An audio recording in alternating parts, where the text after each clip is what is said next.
दोस्तों, मैं निपुण आलम मैं डायलॉग मंच में आप सबका स्वागत करता हूं। जैसा कि आप जानते हैं, डायलॉग मंच का मोटिव यूथ को सही डायरेक्शन, एक मोटिवेशन और साथ ही स्ट्रेटजिकल टॉक करना, यानी कि ताकि आपको जानकारी मिल सके कोई पेपर, कोई टॉपिक आपको कैसे पढ़ना है, कैसे स्टडी करना है। तो इसी आज स्ट्रेटेजिक टॉक के अंदर, यानी कि एजुकेशन प्रोग्राम के अंदर आज हमारे साथ जुड़े हैं आशुतोष कुमार देवांगन जी। दोस्तों, आशुतोष जी की अगर हम बात करें तो आशुतोष जी ने अभी सीजीपीएससी 2020 का जो परिणाम आया है उसमें 5वां रैंक लाकर अपने लिए डिप्टी कलेक्टर का पद सुरक्षित किया है। तो आशुतोष जी, पुनः आपका डायलॉग मंच में बहुत बहुत स्वागत है। बहुत बहुत नमस्कार सर, बहुत बहुत धन्यवाद आपकी शुभकामनाओं के लिए। और दोस्तों, मैं एक बात मैं कहना चाहूंगा कि आशुतोष जी बड़े सरल स्वभाव के हैं। जैसे मैंने पहले भी उनका साक्षात्कार लिया तो बड़ी सरलता से, और मैंने निवेदन किया आशुतोष जी से अभी कि हमने एक मेंटरशिप प्रोग्राम शुरू किया है, तो आशुतोष जी ने बड़ी सरलता से कहा कि मैं इसको बिल्कुल करूंगा। ऐसा व्यक्तित्व आशुतोष जी हमारे साथ जुड़े हैं।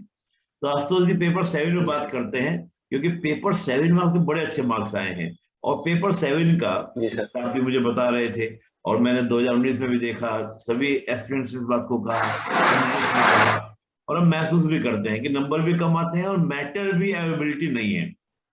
तो मैं देख रहा था आपके नंबर भी पेपर 7 में 111 नंबर आए हैं, तो एक अच्छे मार्क्स हैं। तो थोड़ा पेपर 7 के बारे में, मटेरियल क्या होना चाहिए, हम कहाँ से इसको पढ़ सकते हैं, सोर्सेज कहाँ से होंगे, और कोई एग्जाम्पल दे के कोई टॉपिक आपके दिमाग में आ रहा हो, इसमें माइंड में हो, तो उसको बताइएगा। भाई, ये टॉपिक अगर मान लो पढ़ना है तो आपको इसमें टॉपिक ये चीजें पढ़नी चाहिए, तो सब डिटेल से चर्चा करना चाहेंगे। जी सर, बिल्कुल सर, मैं एकदम अच्छे से सर पूरा चैनलाइज करके मैं अभी पेपर 7 के बारे में डिस्कस कर लूंगा सर। जी जी जी। स्टार्ट करें सर? जी बिल्कुल। जी सर, सबसे पहले तो पेपर 7 में 3 पार्ट होते हैं। पहला पार्ट होता है कुछ सोशल लेजिस्लेशन का, जो एक्ट वगैरह रहते हैं, और गवर्नमेंट के जो वेलफेयर स्कीम्स है स्टेट गवर्नमेंट के, मेनली वो रहते हैं। सेकंड पार्ट में होता है इंटरनेशनल ऑर्गेनाइजेशन और रीजनल ऑर्गेनाइजेशन, और उसमें स्पोर्ट्स के भी कुछ पार्ट होते हैं जी। और थर्ड होता है जितने एजुकेशनल इंस्टीट्यूशंस हैं और एजुकेशनल रिलेटेड जो भी स्कीम्स हैं, ये सब उसमें इन्वॉल्व रहते हैं। जी। तो अगर प्रॉपरली एनालाइज किया जाए सर, तो मैं इसका अब डिटेल से स्टार्ट करता हूँ एनालिसिस वाइज। जी। तो जो उसका जो पार्ट 1 रहता है, जो 75 मार्क्स का है, इसके 2 पार्ट हैं सर। पहला पार्ट जो है वो है एक्ट वाले, जिसमें सीजी गवर्नमेंट और इंडियन गवर्नमेंट ऑफ इंडिया के एक्ट्स हैं, और सेकंड पार्ट है स्कीम्स। अगर हम लोग देखें तो जो एक्ट वाले पार्ट है सर, क्वेश्चंस कम पूछे जा रहे हैं। बिल्कुल बिल्कुल। और जो स्कीम्स वाले पार्ट से ज्यादा क्वेश्चन पूछे जा रहे हैं। जी। उस सिलेबस में सर लिखा गया है कि कुछ धाराएं आईपीसी सीआरपीसी की रहेंगी, लेकिन ओनली रिलेटेड टू वुमेन। लेकिन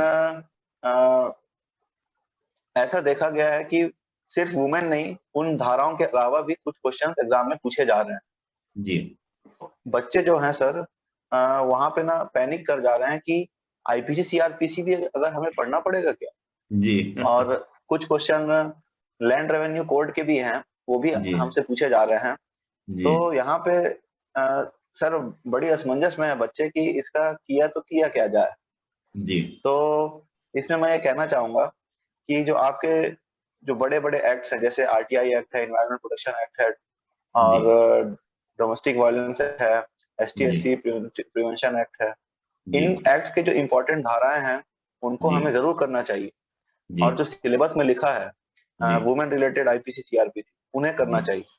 लेकिन कहीं भी मैं ये नहीं बोलूंगा कि आईपीसी सीआरपीसी की पूरी धाराएं पढ़िए, क्योंकि आपके पास ऑलरेडी इतना लोड रहता है। और हम कोई जज तो नहीं है और बहुत बड़े प्रोफेशनल तो नहीं है, नॉर्मल से स्टूडेंट हैं जो पूरा का पूरा बुक मेमोराइज तो नहीं कर पाएंगे। तो इस पे सर मैं बोलूंगा कि आप इसमें मेहनत ना करें, लेकिन जो सिलेबस में है उन पार्ट्स को ना अच्छे से करिए।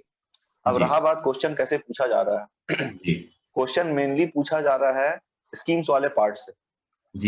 जो मतलब जो स्टूडेंट्स को आता है, और जो नहीं आता है तो उसमें वही आईपीसी सीआरपीसी और लैंड रेवेन्यू कोड के हैं। अब लैंड रेवेन्यू कोड में कुछ क्वेश्चंस रिपीट भी हो गए, मतलब सेक्शन 170 पूछा था पहले, इस जी बार भी पूछ लिया, 2019 में भी पूछा, 20 में भी पूछ लिया। जी लेकिन फिर भी इस क्वेश्चन को सर थोड़ा ऊपर ही ऊपर सर मैंने क्या किया, मैं एग्जैक्ट बताता हूँ। जी जब एग्जाम में क्वेश्चन आए, जी मेरा स्ट्रेटेजी ऐसा था जी कि अब उसमें कुछ धाराएं तो पूछ ली गई थी, उनके बारे में मुझे पता नहीं था, और अम, पता नहीं था, लेकिन लिखना तो था, मुझे अटेम्प्ट करना ही था। मैं सोच के रखा था अटेम्प्ट किए बिना मैं आऊंगा नहीं। तो मैंने ऐसा बीच का रास्ता निकाला सर, जी कि मैंने डिप्लोमेटिक आंसर लिखे उसमें, जी कि एग्जैक्ट धारा के बारे में नहीं लिखा, जी लेकिन आईपीसी से रिलेटेड कुछ कुछ जो बुलेट पॉइंट हो सकते हैं ना, वो मैंने लिखे। जैसे कि बिल्कुल मैं आपको एग्जांपल दूंगा कि कोई जी सेक्शन 416 या 17 कुछ पूछा था, मुझे नहीं जी पता था कि क्या होता है। जी तो मैंने उसमें क्या किया, जैसे आईपीसी का धारा है, जी तो आईपीसी में इंडियन पेनल कोड है, मतलब आपको दंड देना है। जी तो इससे मैंने लिखा एग्जाम में इंग्लिश में कि this section is used to punish the convicted person, ठीक है, it establishes harmony and peace in society, जी role of judicial magistrate and police is very important. तो जी मैंने इस तरीके से टैकल किया है। ये एकदम एग्जैक्ट आंसर तो मैं वहां पे नहीं कर पा रहा हूँ, जी लेकिन आप इसे पूरी तरीके से गलत भी नहीं बोल सकते। तो मैंने बहुत सोचा बढ़िया कि 4 मार्क्स से अगर क्वेश्चन है, तो मुझे आधा मार्क्स तो जरूर मिल ही जाएगा इवेल्युएटर जी से। जी इस उम्मीद से मैंने इन क्वेश्चंस को अटेम्प्ट किया। बहुत सारे में बढ़िया एलआरसी में भी मैंने ऐसा ही किया, बहुत बढ़िया सीआरपीसी में भी ऐसा ही किया। बहुत हाँ, बढ़िया जो उसके जो हेडिंग्स हैं, उन्हीं को ले लेके मैंने आंसर अटेम्प्ट किया। और जी मेनली तो यहीं पे इंसान फंस रहा है सर, वो जो आईपीसी सीआरपीसी है, यही जी गले की फांस है स्टूडेंट्स, जी जिसकी वजह से लोग बहुत चिंतित हैं। तो बहुत बढ़िया मेरा तरीका ऐसा पर्सनली ये था सर, जो मैंने एग्जाम में किया। और बाकी स्टूडेंट्स के, बाकी टॉपर्स के भी कुछ और यूनिक करूंगा, अगर वो मुझसे बेटर या फिर और कुछ अच्छा बता रहे हैं तो उन्हें भी जरूर अडॉप्ट करें। जी अ, अब सर जो चीज हमारे मतलब रडार में है, जिसे हम जानते हैं, उन बिल्कुल चीजों को बिल्कुल तो पूरा हमें स्ट्रॉन्ग रखना ही है। जैसे कि स्कीम्स में हमें पूरा पूरा हर चीज, मनरेगा हो, जितने भी स्टेट गवर्नमेंट के और भी स्कीम्स है, जो एसटी एससी है, ओबीसी के लिए है, और भी वुमेन्स के लिए है, बच्चों के लिए है, और कुछ बिल्कुल करंट अफेयर्स की भी स्कीम। और खास करके हमें यह ध्यान रखना है कि जो वर्तमान राज्य सरकार है, मेनली स्कीम जी पूछे जाते हैं वहीं से। तो और जो बड़े बड़े फ्लैगशिप प्रोग्राम्स है, जो बहुत पहले से चले जा रहे हैं, 15 साल 20 साल से, जी उन्हें, इनको जी स्पेशल फोकस देके हम प्रिपेयर कर सकते हैं स्कीम्स वाले पार्ट को। बहुत और बढ़िया आप इसमें राइटिंग प्रैक्टिस करें, स्टूडेंट्स को मैं एडवाइस करूंगा कि जी रेगुलरली राइटिंग प्रैक्टिस करें। और जी आप जब आप अगर एनालिसिस करें, तो आपको पता चल जाएगा कि किस किस पार्ट से मतलब बड़े क्वेश्चन क्वेश्चन पर बन रहे हैं स्कीम्स जी के। हाँ, ठीक है, जो फ्लैगशिप प्रोग्राम्स रहते हैं सर, उनके बड़े क्वेश्चन बन जाते हैं। जी और जो थोड़ा कम फेमस स्कीम्स होते हैं, और उनके थोड़ा 2 नंबर या 4 नंबर वाले ही क्वेश्चन बनते जी हैं। तो ऐसा इससे टैकल किया जा सकता है। बहुत और जो बढ़िया नहीं आता है आईपीसी आरपीसी को, तो मैं पढ़ना कभी भी एडवाइस नहीं करूंगा, चाहे जी कितने भी सेक्शन पूछ ले, क्योंकि जी हमें आर्टिकल्स पूरे के पूरे याद नहीं होते सर, पॉलिटी के, जिसको हम इतना पढ़ते हैं। तो आईपीसी हाँ सीआरपीसी का नया लोड नहीं ले सकते। बहुत बढ़िया बहुत बढ़िया अब सर, ये तो हुआ पार्ट 1 की बात। जी अब ये 75 मार्क्स का था, तो इसे जी ऐसे इजीली किया जा सकता है, थोड़ा जी सा बस टफ पड़ेगा। जी और सीजी गवर्नमेंट के भी जो एक्ट हैं, जैसे मेनली 2 ही 3 एक्ट पढ़ने पड़ते हैं। एक जी टोनी प्रताड़ना अधिनियम, जी और छत्तीसगढ़ खाद्य एवं पोषण सुरक्षा अधिनियम। जी यही 2 मेन बड़े एक्ट्स हैं जिन्हें हमें पढ़ना है, जी और इससे हम इजिली कर सकते हैं। जी जी जी अब आए सेक्शन 2 की बात, जो कि मेरा पर्सनली बहुत इंटरेस्ट था उसमें। जी अ, मतलब मेरा एक हॉबी है, मुझे इन सब चीजों के बारे में पढ़ना और जानना। बहुत इसमें बढ़िया मेनली है international organization and regional organization, कहा जाए तो आईआर। जी जी जी आईआर में हमें ये देखना है कि जितने भी करंट इवेंट चल रहे हैं, जी even India and throughout world, उसे जी हमें ना नोट करना है कि जैसे कि G20 में हमारे फाइनेंस मिनिस्टर गए या पीएम गए, जी आसियान में क्या हो रहा है, सार्क में क्या हो रहा है, कोविड के जी समय डब्ल्यूएचओ को क्या इंपॉर्टेंट रोल था, सिक्योरिटी जी काउंसिल ने कुछ इंपॉर्टेंट डिसीजन तो नहीं लिया है। जी ये सब अगर हम अम, अच्छे से अगर न्यूज से हम लोग देखते रहें, तो हम जी इसके क्वेश्चन को प्रेडिक्ट कर सकते हैं आसानी से। बहुत बढ़िया। कि इसमें करंट से रिलेटेड वाले चीजों को ही पूछा जाता है। अब जी अगर हम देखें इसको कि ठीक है, पढ़ें तो पढ़ें क्या, कितना पढ़ें, कैसे पढ़ें, जी तो इसमें सबसे पहले तो आता है हमारा यूएन। जी। यूएन के तो 6 जो मेन जो बड़े ऑर्गेनाइजेशंस हैं वो 6 हैं, आईसीजे, इकोसॉक और सिक्योरिटी काउंसिल, सेक्रेटेरिएट, ऐसे करके टोटल 6 हैं। ट्रस्टीशिप काउंसिल और है, इसके इन अलावा जनरल असेंबली है, वो सब चीजें 6 हाँ, इसके जनरल पार्ट्स हो असेंबली है। जाते हैं। बिल्कुल। हाँ, इसके सोशल 6 पार्ट्स इकोनॉमिकल हैं। काउंसिल। इन्हें हमें और ट्रस्टीशिप काउंसिल भी है। तो जी। ट्रस्टीशिप काउंसिल को छोड़ के मैं कहूंगा कि बाकी के 5 को ना अच्छे से आप 100 वर्ड्स के लायक प्रिपेयर कर लें। ट्रस्टीशिप मेनली कि काउंसिल इसमें अब काम कितने भी नहीं कर मेंबर्स। रही आशुतोष जी, वो काफी ईयर्स उसको पहले हाँ ही हाँ 21 में उसको बैनबंद कर हाँ, दिया गया था। वो काम भी नहीं कर बंद कर रही। दिया गया, लेकिन फिर भी मतलब 6 पार्ट्स हैं तो उसमें से इसको छोड़ सकते हैं, बाकी के 5 को तो जी करना ही है। बिल्कुल, अच्छे से ठीक है, करना तो है। सर हाँ, अच्छे से करना है। इसमें मैं ये बोलूंगा कि इसका फाउंडेशन कब हुआ, इसका हेडक्वार्टर कहाँ है, इसके ऑर्गेनाइजेशन चार्ट कैसा है, और इसके जी ऑब्जेक्टिव्स क्या है। जी इतना पूरा हमें कर लेना है, और इससे जी क्वेश्चन पूछता है। जी। ठीक है, 100 वर्ड्स के अराउंड आप अगर इसको प्रिपेयर करेंगे, क्योंकि मैक्सिमम इस सेक्शन से 125 वर्ड्स के क्वेश्चन पूछे जाएंगे, इससे ज्यादा नहीं बहुत बढ़िया। पूछेंगे सेक्शन 2 में। जी 10 जी मार्क्स जी। के क्वेश्चन पूछे जाते हैं मैक्सिमम। तो बहुत ये बढ़िया। हमारा, अगर 100 मार्क्स का हम प्रिपेयर किए हैं तो उसको 25 वर्ड्स एक्स्ट्रा स्ट्रेच किया ही जा सकता है। जी और ज्यादा इसमें लोड लेने की जरूरत नहीं है। बहुत तो बढ़िया। ऐसा इसके मेन यूएनओ के मेन ये हो गया। उसके बाद फिर जैसे आईएलओ है, फिर उसके बाद और जो इसके ऑर्गेनाइजेशन है, आईएलओ है, यूनेस्को यूनेस्को है, है। यूनिसेफ, और यूनेस्को, यूनिसेफ है, बिल्कुल आईएईए है, ऐसे बिल्कुल बहुत बिल्कुल। सारे हैं। जी ठीक है, इन सबको भी इन सबको अगर कोई करंट में बड़ा इवेंट इनसे नहीं हुआ है, डब्ल्यूएचओ भी सर इसी में जी। जैसे कि डब्ल्यूएचओ तो सर अभी वर्तमान परिप्रेक्ष्य में बहुत ज्यादा इंपॉर्टेंट है, इससे तो क्योंकि यूपीएससी में भी क्वेश्चन आया कोविड। इस बार। हाँ हाँ सर। यूपीएससी में से गया था इस बार। तो इसलिए अगर ये क्यों इसलिए तो इसे इसे तो 100 वर्ड्स में प्रिपेयर कर लीजिए। इसे जी क्या प्रॉब्लम हो रहा है, इसका फेलियर है क्या, ऐसा कुछ एनालिटिकल क्वेश्चन भी पूछने का स्कोप बनता है। बिल्कुल बिल्कुल बिल्कुल। तो इसे भी, बाकी सबको मैं बोलूंगा यूएनओ के जो बाकी ऑर्गेनाइजेशन है उन्हें आप 60-60 वर्ड्स में प्रिपेयर करिए। बहुत बढ़िया। मतलब आप नोट्स ही ऐसा समराइज करिए कि 60 वर्ड्स के अराउंड आपके पास मैटर रहे। जी एक ओवरव्यू की ये ऑर्गेनाइजेशन करती क्या है, मेन इसका रोल क्या है। जी बहुत बढ़िया। देन सर इसमें कुछ कुछ फाइनेंशियल ऑर्गेनाइजेशंस आते हैं। बिल्कुल। मेनली तो 3 ही हैं, एक आईएमएफ, वर्ल्ड बैंक, डब्ल्यूटीओ, यही सब मेन है। जी तो सर अगर हम लोग देखेंगे, आईएमएफ और वर्ल्ड बैंक में बहुत सारी सिमिलैरिटीज है, लेकिन बेसिक बिल्कुल डिफरेंस ये है कि वर्ल्ड बैंक जो है वो डेवलपमेंटल के लिए है, और जो आईएमएफ है वो जो है आपके ट्रेड के लिए है, इंटरनेशनल ट्रेड के लिए है, बिल्कुल। इसमें एक और मैं बड़ा क्रेडिट्स वगैरह इंटरेस्टिंग रहता मुझे है। बात याद आई।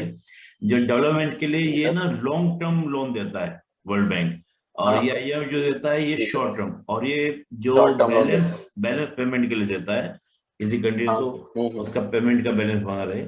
बड़ा अच्छा वर्ल्ड बैंक बहुत लंबी लंबी अवधि के लिए देता है। जी ठीक सर। ये इंपॉर्टेंट टॉपिक सर मैं इन्हें कंसिडर करता हूँ। तो जी इन्हें 100 to 125 वर्ड्स में ना इसे प्रिपेयर करना चाहिए। जी जी जी। क्योंकि डब्ल्यू आईएमएफ वर्ल्ड बैंक एक इंपॉर्टेंट ऑर्गेनाइजेशन है। जी जी जी ठीक बहुत है सर, बढ़िया। इनके ऑर्गेनाइजेशन क्या होते हैं, इनके गवर्नर्स कैसे होते हैं, जी और जी इनका मेन क्या क्या फंक्शन है और ऑब्जेक्टिव्स क्या है, जी ये बहुत इंपॉर्टेंट है। फंक्शन ऑब्जेक्टिव्स अगर आपको पता है तो आप कुछ एक नया क्वेश्चन भी पूछ दे, उसे आंसर करने की स्थिति में रहते हैं। इसलिए फंक्शंस, ऑब्जेक्टिव्स और ये सब पढ़ना बहुत जरूरी है। बहुत बढ़िया। फिर आते हैं सर, इनके बाद में आते हैं रीजनल ऑर्गेनाइजेशंस। जी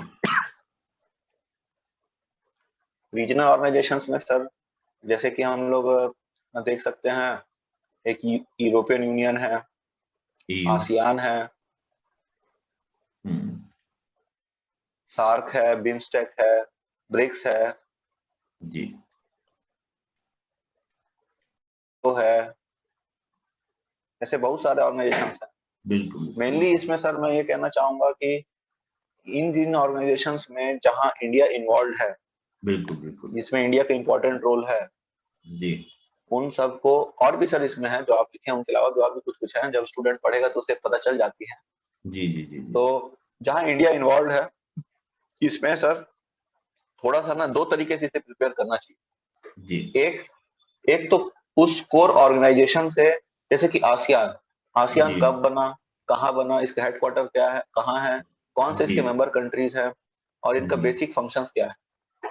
ये तो हो जी गया एक आसियान के बारे में, ठीक है सर। जी और साथ ही साथ आसियान एंड इंडिया, इन जी दोनों के रिलेशन क्या है, बहुत वर्तमान बढ़िया में क्या हो रहा है, कोई डिस्प्यूट तो जी नहीं है, इसका फ्यूचर पर्सपेक्टिव क्या है। इन जी सारे रीजनल ऑर्गेनाइजेशंस को मैंने ऐसे ही प्रिपेयर किया था, बिल्कुल एक तो इनका कोर और दूसरा विथ इंडिया। जी यूएनओ का भी सर, जैसे कि सिक्योरिटी काउंसिल है, उसका मैंने, security council, IMF, world bank का भी मैंने इंडिया के साथ स्पेशल रिलेशन को अलग से प्रिपेयर किया था। बिल्कुल इंडिया का क्लेम भी सिक्योरिटी काउंसिल में वो भी किया होगा आपने हम्म। बिल्कुल ये भी किया था, India claim for permanent membership. बिल्कुल तो ये सर इससे क्या हुआ कि कभी क्वेश्चन पूछता है, क्योंकि हम तो इंडिया से हैं, तो जी इंडिया से रिलेटेड वाले क्वेश्चन पूछ लेता है, इसलिए स्टूडेंट इसे आंसर करने के स्थिति में रहता है सर। इसे ऐसे प्रिपेयर करना चाहिए मेरे बहुत हिसाब बढ़िया बहुत बढ़िया से। इसे भी ना सर हल्का हल्का 100 वर्ड्स में या 60 वर्ड्स में प्रिपेयर कर लेना चाहिए विथ इंडिया। जी देन इसी सेक्शन में एक आता है स्पोर्ट्स, बिल्कुल कि स्पोर्ट्स में जैसे कि इस बार व्हाइट बॉल पूछा था, जी पूछता है। तो देखा जाए तो सर स्पोर्ट्स में तो अपार सम बहुत सारे बिल्कुल स्पोर्ट्स हैं हमारे बिल्कुल इंडिया में खेले जाते हैं और थ्रू आउट वर्ल्ड खेले जाते जी हैं, लेकिन सिलेबस चेंज होने के बाद, मतलब ये पार्ट इंक्लूड होने के बाद पिछले 3 एग्जाम हो चुके हैं, पीएससी 2018, 19, 20। और मैंने इसमें एनालिसिस किया है कि सर, सॉरी, जी कि इसमें मेनली क्रिकेट और फुटबॉल, इन्हीं चीजों में ही घूम रहा है सर क्वेश्चन, जी इनसे बाहर नहीं जा रहा है जी अभी तक। मेरे हिसाब से इससे ज्यादा बाहर क्वेश्चन पूछा नहीं है। बहुत बढ़िया तो इसमें सर जो लेकिन फ्यूचर में जैसे जैसे पुराना होते जाएगा सिलेबस, हो सकता है कि कुछ और अदर इम्पोर्टेंट स्पोर्ट्स का में पूछे, जैसे हॉकी है या जी और कुछ है, लेकिन अभी तो ये क्रिकेट फुटबॉल में ही पूरा चल रहा है। जी तो मैं इससे बोलूंगा कि सर इसमें अननेसेसरी बहुत सारे जो स्पोर्ट्स हैं जो इतने फेमस नहीं है इंडिया में, उन जी पे अभी स्टूडेंट का प्राइम फोकस नहीं होना चाहिए। जी जो ये जो 3 स्पोर्ट्स हैं, इसके जो इम्पोर्टेंट टर्मिनोलॉजीज हैं जितने भी हैं, जी जैसे कि क्रिकेट के फील्डिंग वाले, ठीक है, व्हाइट बॉल क्या होता है, आउट होने के कितने तरीके होते हैं, जी ठीक है, इस तरीके की जो बेसिक चीजें हैं, इनके बारे जी में नॉलेज रहे। जी तो जनरली इसमें मैंने ये देखा है सर कि जो बॉयज रहते हैं वो थोड़ा इससे अवगत रहते हैं स्पोर्ट्स से, जी गर्ल्स थोड़ा इसमें सफर करती हैं, क्योंकि उनका जी इंटरेस्ट ऐसा नहीं रहता है, वो ज्यादा टीवी में भी देखती नहीं है। हाँ। ऐसा जनरलाइज नहीं है, कुछ कुछ गर्ल्स रहती बिल्कुल हैं जिन्हें बहुत एक्सेप्शनल एक्सपर्टीज रहता है इन सब चीजों में। बहुत बढ़िया ये तो सामाजिक ढांचा ही ऐसा है हमारा जी हाँ हाँ सर, इस वजह से ऐसा है कि, तो जितने भी बेसिक नॉलेजेस हैं, जो टर्मिनोलॉजीज है, उन्हें करना है। जैसे 2018 पीएससी में पूछा था कि रेड कार्ड के बारे में और येलो कार्ड के बारे में लिखिए, बहुत फुटबॉल का जो बढ़िया होता है। बहुत बढ़िया तो हाँ, लोगों के पास क्या है सर, उतना मैटर नहीं होता है जी कि अचानक से कोई पूछ दे रेड और येलो कार्ड के बारे में आप 100 शब्द में लिखिए, तो थोड़ा सा अचंभित हो जाते हैं स्टूडेंट, घबरा जाते हैं कि इतना सारा क्या लिखे। जी तो इसलिए जो बेसिक टर्मिनोलॉजीज हैं, सबसे पहले एक स्पोर्ट्स का जी नाम हेडिंग में डालिए, जी उसके बाद उसके टर्मिनोलॉजीज को लिख लीजिए, लिस्ट जी आउट कर लीजिए, और सबके बारे में थोड़ा सा थोड़ा थोड़ा बेसिक बेसिक जानकारी तो जरूर रखिए। जैसे इस बार जी व्हाइट बॉल को भी 8 नंबर में पूछ लिया था, लेकिन 8 नंबर का स्कोप तो, मतलब इतना नॉलेज तो लोगों के पास रहता नहीं है। जी तो इसमें मैंने ऐसे किया कि सर मैंने एक पिच बना दिया पहले, जी और जितने जो लाइन रहते हैं वाइड वाले, उसको जी शो कर दिया, जी तो ताकि जो चेक करने वाला है उसको अच्छे से विजुअलाइज हो जाए कि इसको पता है भाई कि वाइट बॉल क्या होता है। बहुत बढ़िया तो बहुत ऐसे बढ़िया आपको ऑन द स्पॉट इनोवेशन करने पड़ेंगे सर, तो इससे जी आपको ना बेनिफिट मिलेगा। बिल्कुल बिल्कुल डिफरेंट कैसे हो सकता है और ये अगर आपको सोचना है जी डिफरेंट कैसे हो सकता है, आपको यूनिक क्या दिखा है? तो जी अगर ये तो सर मैंने ऑन द स्पॉट सोच लिया, लेकिन अगर स्टूडेंट ना सर, अगर जी इसे अपने आंसर राइटिंग प्रैक्टिस में, टेस्ट सीरीज में भी इस टाइप की चीजें को यूज करे, तो जी उसके लिए सर ये नई नहीं रहेंगी और वो और बेटर कर सकता है परफॉर्म। बिल्कुल बिल्कुल। तो मैं ये इसमें कहना चाहूंगा कि ये 3 स्पोर्ट्स को, टर्मिनोलॉजीज को अच्छे से कर लें, तो बहुत ये बढ़िया। भी आसानी से टैकल हो जाएगा। इनमें बहुत बढ़िया। वेटेज सर मैंने देखा है कि जी 15 से 20 नंबर, टोटल 50 मार्क्स का होता है सेक्शन 2, जी 15 से 20 नंबर करीबन पूछता है स्पोर्ट्स का, जी और 30 टू 35 मार्क्स का पूछता है आईआर का।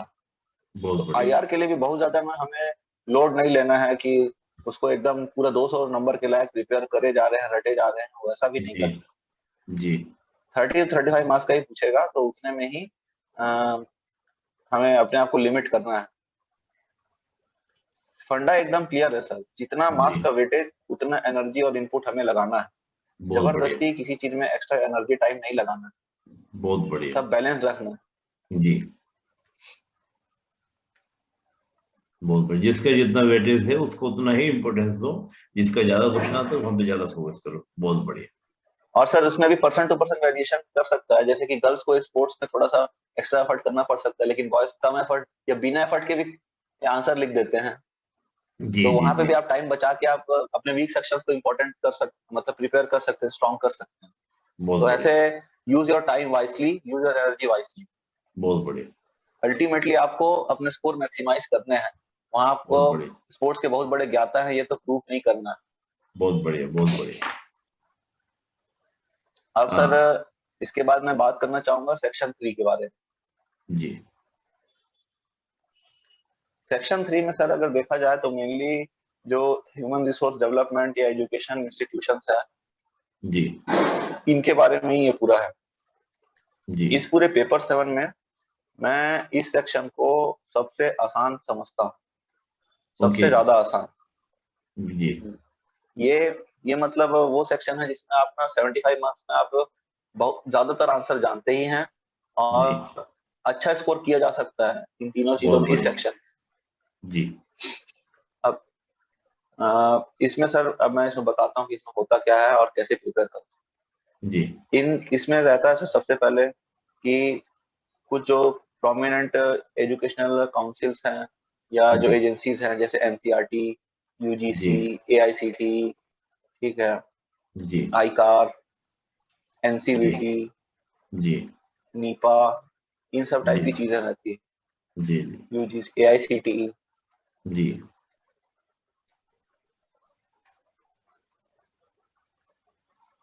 सर तो इनमें क्या होता है, इसका जी हमें ये देखना है कि जी इनके ये कब बना, जी इनका हेडक्वार्टर कहाँ है, ठीक, इनके मेनली ऑब्जेक्टिव्स क्या हैं और फंक्शंस क्या हैं, इन सब जी का देखना।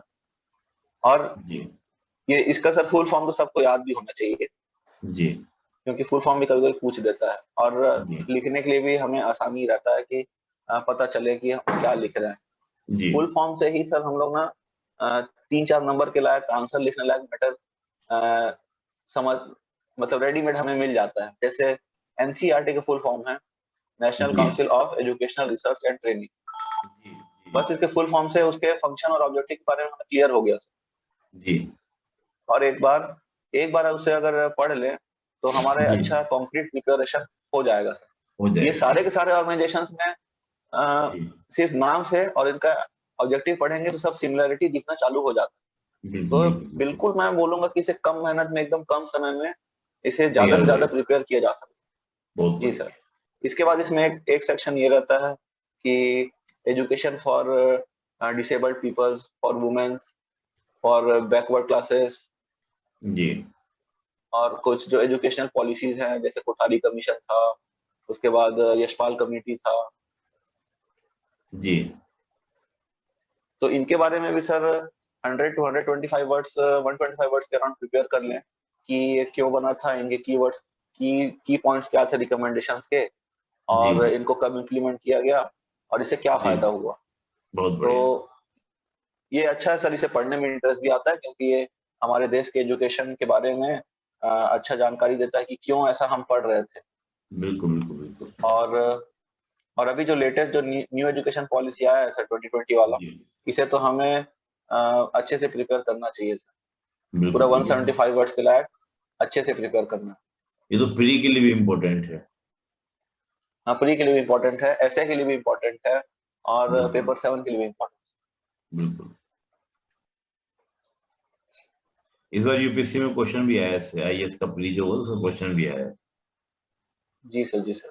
जी अब सर नेक्स्ट इसमें मैं ये बोलूंगा एक, अब इसके बाद इसी पार्ट में ये रहते हैं कि जो प्रोमिनेंट इंस्टीट्यूट्स हैं, जी जैसे कि एनआईटी, आईआईटी, आईआईएम, एचएनएलयू, मतलब नेशनल लॉ यूनिवर्सिटी, जी इनके बारे में भी पूछता है। जी तो अब ये देश की प्रोमिनेंट इंस्टीट्यूट है जहाँ पे हर स्टूडेंट पढ़ना चाहता है, और ये नेशन डेवलपमेंट में बहुत इंपॉर्टेंट है, और ये सारे जी के सारे इंस्टीट्यूट ऑफ नेशनल इंपॉर्टेंस। जी। इसमें सर आईआईएम और नेशनल लॉ यूनिवर्सिटी भी ऐड कर लीजिए। आईआईएम और नेशनल लॉ यूनिवर्सिटीज जो है, एनएलयूज हैं बहुत सारे। जी और इसमें सर ये टोटल कितने हैं, ये भी बहुत इंपॉर्टेंट है। ओके। और इनके इनके लिए कोई इंपॉर्टेंट एक्ट अगर गवर्नमेंट ने पारित किया था तो जी उसे भी याद कर लेना है। जी। जैसे एक बार पूछा था सर कि आईआईटी में एंट्रेंस के लिए कौन कौन से हम्म, एग्जाम होते हैं। जी तो अंडर ग्रेजुएट के लिए जैसे जेई मेंस और एडवांस होता है, फिर जी उसके बाद पोस्ट ग्रेजुएट के लिए गेट होता है, जी। जेआरएफ भी होता है, जैम बिल्कुल भी बिल्कुल होता है। बिल्कुल। ठीक है, तो मैंने ये सारे ना ऐसे नोट बना लिए थे, क्योंकि एक बार ऐसा पूछा था, तो मैंने एग्जाम वाले भी नोट बना लिए थे। और बहुत इनमें क्या बढ़िया। क्या, कैसे एजुकेशन दी जाती है, टेक्निकल एजुकेशन दी जाती है, किस किस लेवल पे दी जाती है, जी अंडर ग्रेजुएट, पोस्ट ग्रेजुएट, जी डॉक्टरेट लेवल। जी बस सर, अब अगर आप इतना बेसिक बेसिक नोट भी इन सब सब चीजों को बनाए सेक्शन 3 का, एक मोर देन सफिशिएंट है। इसमें ज्यादा वेरिएशन नहीं होता। बहुत बढ़िया। आप इसे ही रिवाइज करिए और एक जी ऐसा समरी नोट बना लीजिए। मेरा सर आधे से पौन घंटे में सेक्शन 3 खत्म हो जाता था एग्जाम के पहले, अगर मैं रिवाइज करता था। जी जी जी। फिर वो आधे से पौन घंटे, ज्यादा कठिन नहीं पड़ता है। बहुत बढ़िया। और इसके साथ और भी कभी कभी कुछ पूछ लेता है कि जो एजुकेशनल स्कीम्स वगैरह हैं, कुछ अच्छे जो जी फ्लैगशिप योजनाएं हैं, इनको इसमें पूछा जा सकता है, तो उसको भी थोड़ा सा कर लीजिएगा। जी। बहुत ज्यादा तो नहीं पूछता, लेकिन एक चांसेस है, तो हमें प्रिपेयर कर लेना चाहिए। बहुत बढ़िया। वैसे भी हम पार्ट 1 में तो प्रिपेयर कर ही रहे हैं, और जी स्कीम्स तो हर सेक्शन में पूछ लेता है सर, कि बिल्कुल सीजी के बिल्कुल सोशल एस्पेक्ट्स में भी पूछ लेता है, और फिर बिल्कुल ज्योग्राफी में, इकोनॉमिक्स में, पैसे में भी हमें याद करना है। तो बिल्कुल। अ, एक होलिस्टिक हमारा तैयारी हो जाएगा स्कीम को रिलेटेड। तो इसमें एजुकेशन वाला एक बार फिर से रिवाइज कर लें तो एक एडेड एडवांटेज रहेगा एग्जाम में, पैनिक सिचुएशन बिल्कुल क्रिएट नहीं होगा सर। बिल्कुल बिल्कुल बिल्कुल। चलिए बहुत बढ़िया। तो इस तरीके से ऐसी स्ट्रेटेजी रही सर, जी कि तीनों सेक्शन मैंने यहाँ पे एक्सप्लेन किया, जी और आप आंसर राइटिंग प्रैक्टिस करें, और जी उसको प्रोपोर्शनेटली करें। जो आपका वीक है उसमें ज्यादा थोड़ा सा एनर्जी लगाएं, जी और जो स्ट्रांग है उसे उसमें स्मार्ट वर्क करें थोड़ा सा। कम मेहनत के भी आप ज्यादा अच्छे स्कोर कर सकते हैं। जैसे मैंने बताया, बॉयज के लिए स्पोर्ट्स थोड़ा आसान है, ऐसे जी जी हर इंसान का अलग अलग हो सकता है। तो जी वैसे जी। ही अपने स्कोर को मैक्सिमाइज करना ही टारगेट है। कैसे भी बिल्कुल करें बिल्कुल अपना स्कोर मैक्सिमाइज करिए, बिल्कुल क्योंकि बिल्कुल अल्टीमेटली बिल्कुल। मेंस के मार्क्स ही डिसाइडिंग फैक्टर है। बहुत बढ़िया बहुत बढ़िया। तो बड़े अच्छे से आपने बताया और तीनों सेक्शन के बारे में बताया। बस मैं एक निवेदन और जी करूंगा सर। कि हम अगर पेपर 7 के कुछ नोट्स भी हम लोग शो करते और कुछ नोट्स पे हम जी डिस्कशन सर। कर लेते हैं। तो आपने पूरा सिलेबस को तो बहुत डिटेल से बता दिया। अब मुझे नहीं लगता कि सिलेबस जी को सर। जानने के बाद एस्पिरेंट्स को कुछ और सोचना चाहिए, उसी को अच्छे से पढ़ना है। और आपने तो ये तक बताया कि किस जी किस सर। जी टॉपिक सर। में क्या क्या पढ़ना चाहिए। लेकिन मैं थोड़ा सा सोचा था कि इसको भी हम्म। थोड़ा सा हम लोग नोट्स के अकॉर्डिंग इसको दिखा देते हैं ना स्टूडेंट्स को, एस्पिरेंट्स को, तो उनके जी लिए सर। और ज्यादा ये काम की चीज हो जाती। वो आपको बहुत जी सा सर, मैं इनपुट उसके मिलता। कुछ जी तीनों सेक्शन के सर, मैं कुछ कुछ पेजेस जो हैं एक स्टूडेंट के रेफरेंस के लिए मैं आपको सेंड कर दूंगा सर, तो आप उसे जी अवेलेबल करा दीजिएगा।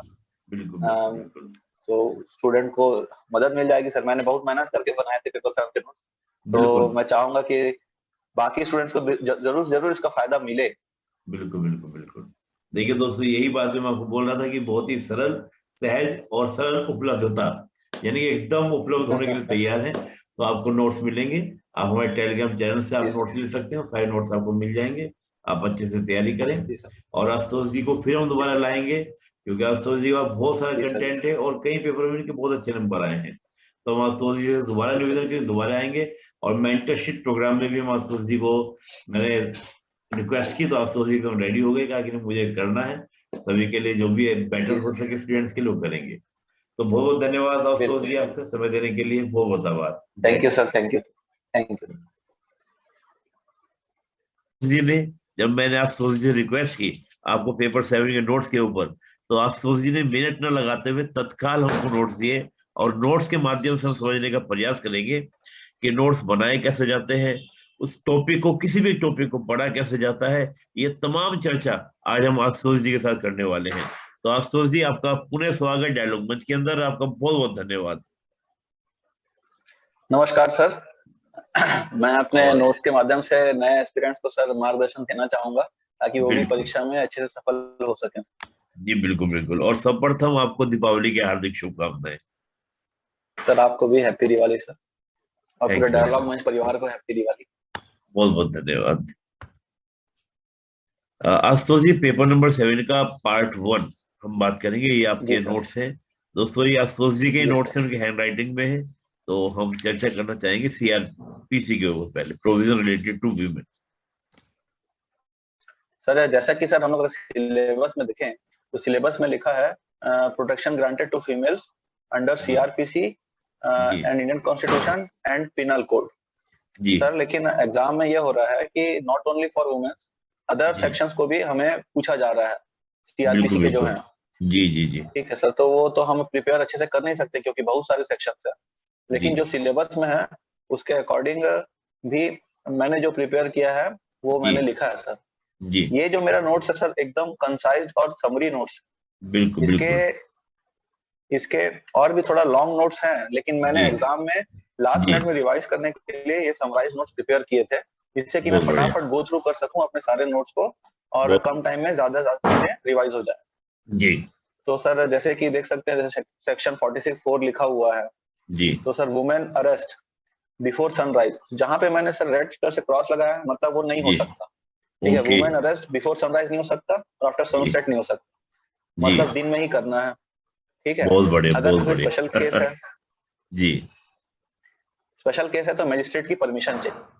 बहुत तो बढ़िया। हम इतने सारे कम शब्दों को पढ़ के इसको जी 2 मार्क्स में अगर पूछा जाए इस सेक्शन को, तो जी, इजीली पूरा के पूरे मैटर हम लोग लिख सकते हैं। बहुत बढ़िया। अब जैसे नेक्स्ट सेक्शन देखिए सर, मैं सेक्शन 51 को डायरेक्ट एक्सप्लेन करना चाहूंगा, जी जो मुझे इम्पोर्टेंट लगता है। जी जी सबसे पहले सर वुमेन को है, वुमेन सेल में रखना है, जो कॉमन जी सेल है उसमें नहीं रख सकते। जी जी, वुमेन का बिल्कुल हैंड कफिंग नहीं होता, हथकड़ी नहीं लगा सकते उन्हें। ठीक है, मैंने बिल्कुल। क्रॉस लगाया मतलब वो नहीं कर सकते। जी वुमेन को जी फिजिकल टॉर्चर भी नहीं कर सकते, मतलब अरेस्ट के समय मारपीट भी नहीं सकते और कुछ नहीं कर सकते। जी जी और रिटर्न ऑर्डर से ही इन्वेस्टिगेशन ऑफिसर टेस्टिमनी ले सकता है, मतलब जो जी बयान वगैरह है या और जी कुछ सबूत वगैरह है वो ले सकता है। जी, और जो गर्ल्स हैं, जो माइनर्स हैं, मतलब 15 ईयर से कम, उनको पुलिस स्टेशन में बुलाया भी नहीं जा सकता। बहुत बढ़िया। ठीक है सर, और पुलिस उनके फ्री लीगल एड के लिए भी व्यवस्था करेगी। तो ये बहुत सेक्शन बढ़िया। 51 सर देखा जाए तो बहुत इंपॉर्टेंट है, और हमें 4 जी मार्क्स के लायक इसमें मैटर दिख रहा है। तो जी मैंने जी, सिर्फ बुलेट पॉइंट्स कीवर्ड जो है वही लिखा है, और स्टूडेंट से समझ सकते हैं कि इसको मैं पूरा का पूरा सेंटेंस नहीं लिखा हूँ, लेकिन ये बिल्कुल, सेंटेंस हमें मेन आंसर राइटिंग लिखेंगे उसमें पूरा बनाना है। बहुत बढ़िया। ये शॉर्ट एंड स्वीट नोट्स हो गया, जिसको हम तेजी से जी रिवाइज कर सर। सकते हैं। और आपका ये हाँ क्रॉस सर, हाँ और सर। टिक लगाने वाला जो सेशन है, बड़ा इंप्रेसिव है कि शॉर्ट में आपने उसको एक सिंबल से आपने क्या कर दिया, पूरी लाइन को खत्म कर दिया, बहुत बढ़िया। जी सर, जी सर। जी और सर इसी में जैसे कि नेक्स्ट आप देखेंगे सेक्शन 54, जी इसमें जो अगर कोई मेडिकल टेस्ट होता है जी फीमेल का, तो वो फीमेल मेडिकल ऑफिसर ही करेगी। जी ठीक है। जी और जब उसका अरेस्ट होता है या चेकिंग करना है, तो कोई जी फीमेल महिला पुलिस ही करेगी। जैसा कि जी हम लोग मूवी में भी देखते हैं, बिना महिला पुलिस या कांस्टेबल के किसी को अरेस्ट नहीं करते हैं। जी बस वही सेम चीजें हैं। जी और अ, और वुमेन अगर डिमांड करे, तो पुलिस उसका मेडिकल टेस्ट अरेंज करेगी विद इन जी, 48 आवर्स। बहुत बढ़िया। तो मैं सर ये सीआरपीसी का ये वाला पेज मैं यहीं पे समाप्त करना चाहूंगा। स्टूडेंट्स इसे पॉज करके रेफर भी कर सकते हैं। जी और भी जी बहुत सारे सेक्शंस हैं वुमेन रिलेटेड, जी तो जी जब वो नोट्स बनाए तो जी फाइनल जो नोट्स है, समरी है, वो इस तरीके से बनाएंगे तो बहुत हेल्पफुल होगा रिवाइज करने एग्जाम बहुत देते बढ़िया। हुए। इसमें आप सोचिए आपने नो के ऊपर ये साइन लगाया हुआ है टिक के, इसका क्या मतलब है? Women must know the reason of arrest, okay necessary है मतलब, okay okay okay okay, important हाँ है ये। बहुत बढ़िया बहुत इम्पोर्टेंट बढ़िया है। बहुत बढ़िया। सिविल राइट प्रोटेक्शन एक्ट 1955, जी बहुत सर, बढ़िया। जी सर। जैसे सिविल राइट प्रोटेक्शन एक्ट है, जी तो ऐसे बहुत सारे एक्ट्स हैं पेपर 7 के पार्ट 1 में, जी तो जी इनमें से एक ये है। जी तो इसका जो ओरिजिन है वो कैसे हुआ, आर्टिकल 17 में जी, अनटचेबिलिटी को एबॉलिश किया गया था। बिल्कुल तो मैंने बिल्कुल। लिखा है अनटचेबिलिटी में क्रॉस किया हुआ है, मतलब उसको जी एबॉलिश जी किया गया। जी जी ठीक है, जी ठीक है। तो बस ये आर्टिकल 17 के रिलेटेड पूरा है, तो अलग अलग मैं इसमें लिखा हुआ हूँ वही चीजों को कि जी, उसका ओरिजिन कैसे हुआ। अब बहुत सर बढ़िया। कोई भी एक्ट हम लोग जो पढ़ते हैं तो उसका जी प्रियम्बल या ऑब्जेक्टिव ये हमें जी अच्छे से पढ़ना चाहिए। जी और कोई भी एक्ट के रिलेटेड मैं सर उसमें बताना चाहूंगा। जी सबसे पहले तो उस एक्ट का ओरिजिन, जी उसका ऑब्जेक्टिव या प्रियम्बल, जी और कोई स्पेशल प्रोविजंस है, और पेनल्टी। जी बस इतनी चीजें हमें पढ़नी है, क्योंकि हर एक एक्ट बहुत बड़ा होता है एक स्टूडेंट के लिए। उतना जी, पीएससी चाहता भी नहीं कि वो पूरा हर चीज वकील या फिर जज की तरह पढ़े। तो हमें बिल्कुल सिर्फ बिल्कुल। इम्पोर्टेंट इम्पोर्टेंट जो है वो जी एज ए स्टूडेंट पढ़ने चाहिए। तो बिल्कुल जैसे कि बिल्कुल। मैंने ऑब्जेक्टिव्स लिखा है, जी ठीक है, practising untouchability is a crime. जी ठीक है, जी, अबेटमेंट ऑफ अनटचेबिलिटी मतलब आप दूसरे को बोल भी नहीं सकते, बहुत तो बढ़िया। एक नहीं करना है। जी ठीक है, penalty is disqualification of practising untouchability, मतलब बिल्कुल, अनटचेबिलिटी को जो प्रैक्टिस करेगा तो उसको पेनल्टी भी मिलेगा। बहुत बढ़िया। फिर स्पेशल कोर्ट का भी प्रोविजन है, जी पब्लिक प्रोसिक्यूटर का भी प्रोविजन है। बहुत बढ़िया। ठीक है, और पब्लिक प्रोसिक्यूटर का जो ड्यूटी रहेगा वो स्टेट गवर्नमेंट डिसाइड करेगा। बहुत बढ़िया। फिर इसके बहुत सारे डिस्क्वालिफिकेशन के भी क्राइटेरिया हैं। जैसे आपने, जी मैंने नेक्स्ट हेडिंग डाला है डिस्क्वालिफिकेशन अंडर दिस एक्ट। जी तो एक उसमें रिलीजियस डिस्क्वालिफिकेशन है जो सेक्शन 3 में है। जी जी ठीक है, बिल्कुल और सर ये जो एक्ट है सर, मेनली सर ये शेड्यूल कास्ट के लिए ही बनाया गया था, क्योंकि अनटचेबिलिटी उन्हीं की सबसे बड़ी प्रॉब्लम थी। बिल्कुल तो बिल्कुल बिल्कुल। अगर ऐसा कोई सिचुएशन कभी आता है सर, जैसे कि मान लीजिए हमने उतना गहन स्टडी नहीं किया हुआ और एग्जाम में आ जाता है, तो जी हम जी अपने समाज में या मूवीज में, यूट्यूब में, अपने जी आसपास के चीजों से देख के ही ज्ञान लेके, जो प्रैक्टिकल चीजें हैं वो देख के भी इसमें बहुत सारी चीजें लिख सकते हैं कि बहुत ये बढ़िया। प्रॉब्लम्स हैं हमारे समाज में। उन्हीं को बिल्कुल बस बिल्कुल डिस्क्वालिफिकेशन में लिखा गया है। बिल्कुल जैसे कि बिल्कुल एक पहला पॉइंट मैं रिलीजियस में ही बता रहा हूँ सर, जैसे कि उनको जो पब्लिक वर्शिप प्लेसेस है, मंदिर वगैरह जो है, वहां जाना अलाउ नहीं रहता। बिल्कुल बिल्कुल ठीक है, बिल्कुल। वहां पे जो पॉइंट्स वगैरह रहते हैं, बावलियां रहती हैं, वहां भी जी उन्हें जी जाना अलाउ नहीं। जी जी पब्लिक ट्रांसपोर्ट अलाउ नहीं है, पब्लिक जी स्टडी प्लेसेस अलाउ नहीं है, जी पब्लिक जी प्लेसेस जो हैं वो भी अलाउड नहीं है। इस बिल्कुल तरीके की जो बिल्कुल, डिस्क्वालिफिकेशन है वो मैंने नोट आउट किया। बहुत बढ़िया। मैं एक एक्ट को सर हार्डली 3 से 4 पेज में ऐसा शॉर्ट लिख लिख के खत्म कर देता था, एक बहुत एक्ट। बढ़िया बहुत बढ़िया बहुत बढ़िया। Sir next. कि ये जो है ना सिविल राइट प्रोटेक्शन एक्ट जो है ये 1955 में जब बना था, एक्चुअली जी कॉन्स्टिट्यूशन के सर। आर्टिकल 17 में अनटचबिलिटी के प्रोविजन दिए हुए हैं। तो क्या था कि हम्म। उसमें पूरा डिक्लेयर नहीं था कि अनटचबिलिटी किसे कहेंगे, what is the definition of untouchability. तो कोर्ट का जी डिसीजन इसमें आया था, इसके प्रोटेक्शन के लिए ही ये सिविल राइट प्रोटेक्शन एक्ट बनाया गया था कि क्या पनिशमेंट किया जाएगा क्या नहीं किया जाएगा, क्योंकि कॉन्स्टिट्यूशन से जी सर। 17 था कि आप किसी तरह का अनटचबिलिटी छुआछूत नहीं करेंगे। लेकिन अगर कोई जी करता है तो सर। उसको क्या पनिशमेंट मिलेगा ये प्रोविजन नहीं था। तो ये बनाया गया, उसको फिर बाद में एक अमेंडमेंट किया गया। तो अमेंडमेंट जैसे आपने लिखा हुआ ये हम्म बड़ा सुंदर आपने लिखा है यहाँ पर 1976, बहुत बढ़िया। उसके बाद फिर एक हम्म। बार और अमेंडमेंट हुआ था 90s में, तो फिर दोबारा से एक बार और जी किया गया था अमेंडमेंट, ये बड़ा अच्छा आपने बताया। और आपने सीधा नोट भी कर रखा है कब कब ये अमेंडमेंट हुआ है, बहुत बढ़िया। जी सर। अगला आपका prevention of, sir corruption act. अच्छा सर करप्शन तो एक्ट। हाँ, ये जी सब थोड़ा सा ब्लर हो गया लेकिन ना समझ जाएंगे स्टूडेंट।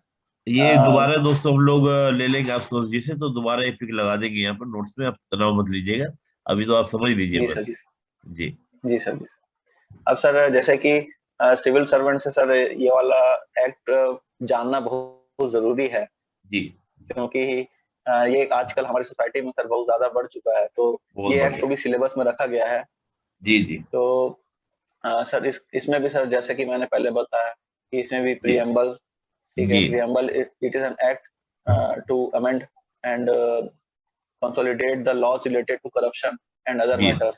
जी जी तो मतलब ये एक्ट किस लिए बनाया गया, प्रियम्बल में मतलब उसका जो बेसिक मोटो क्या था यही लिखा गया है। जी जी उसके बाद पब्लिक सर्वेंट लोग रिस्पॉन्सिबल किस किस काम के लिए रहते हैं।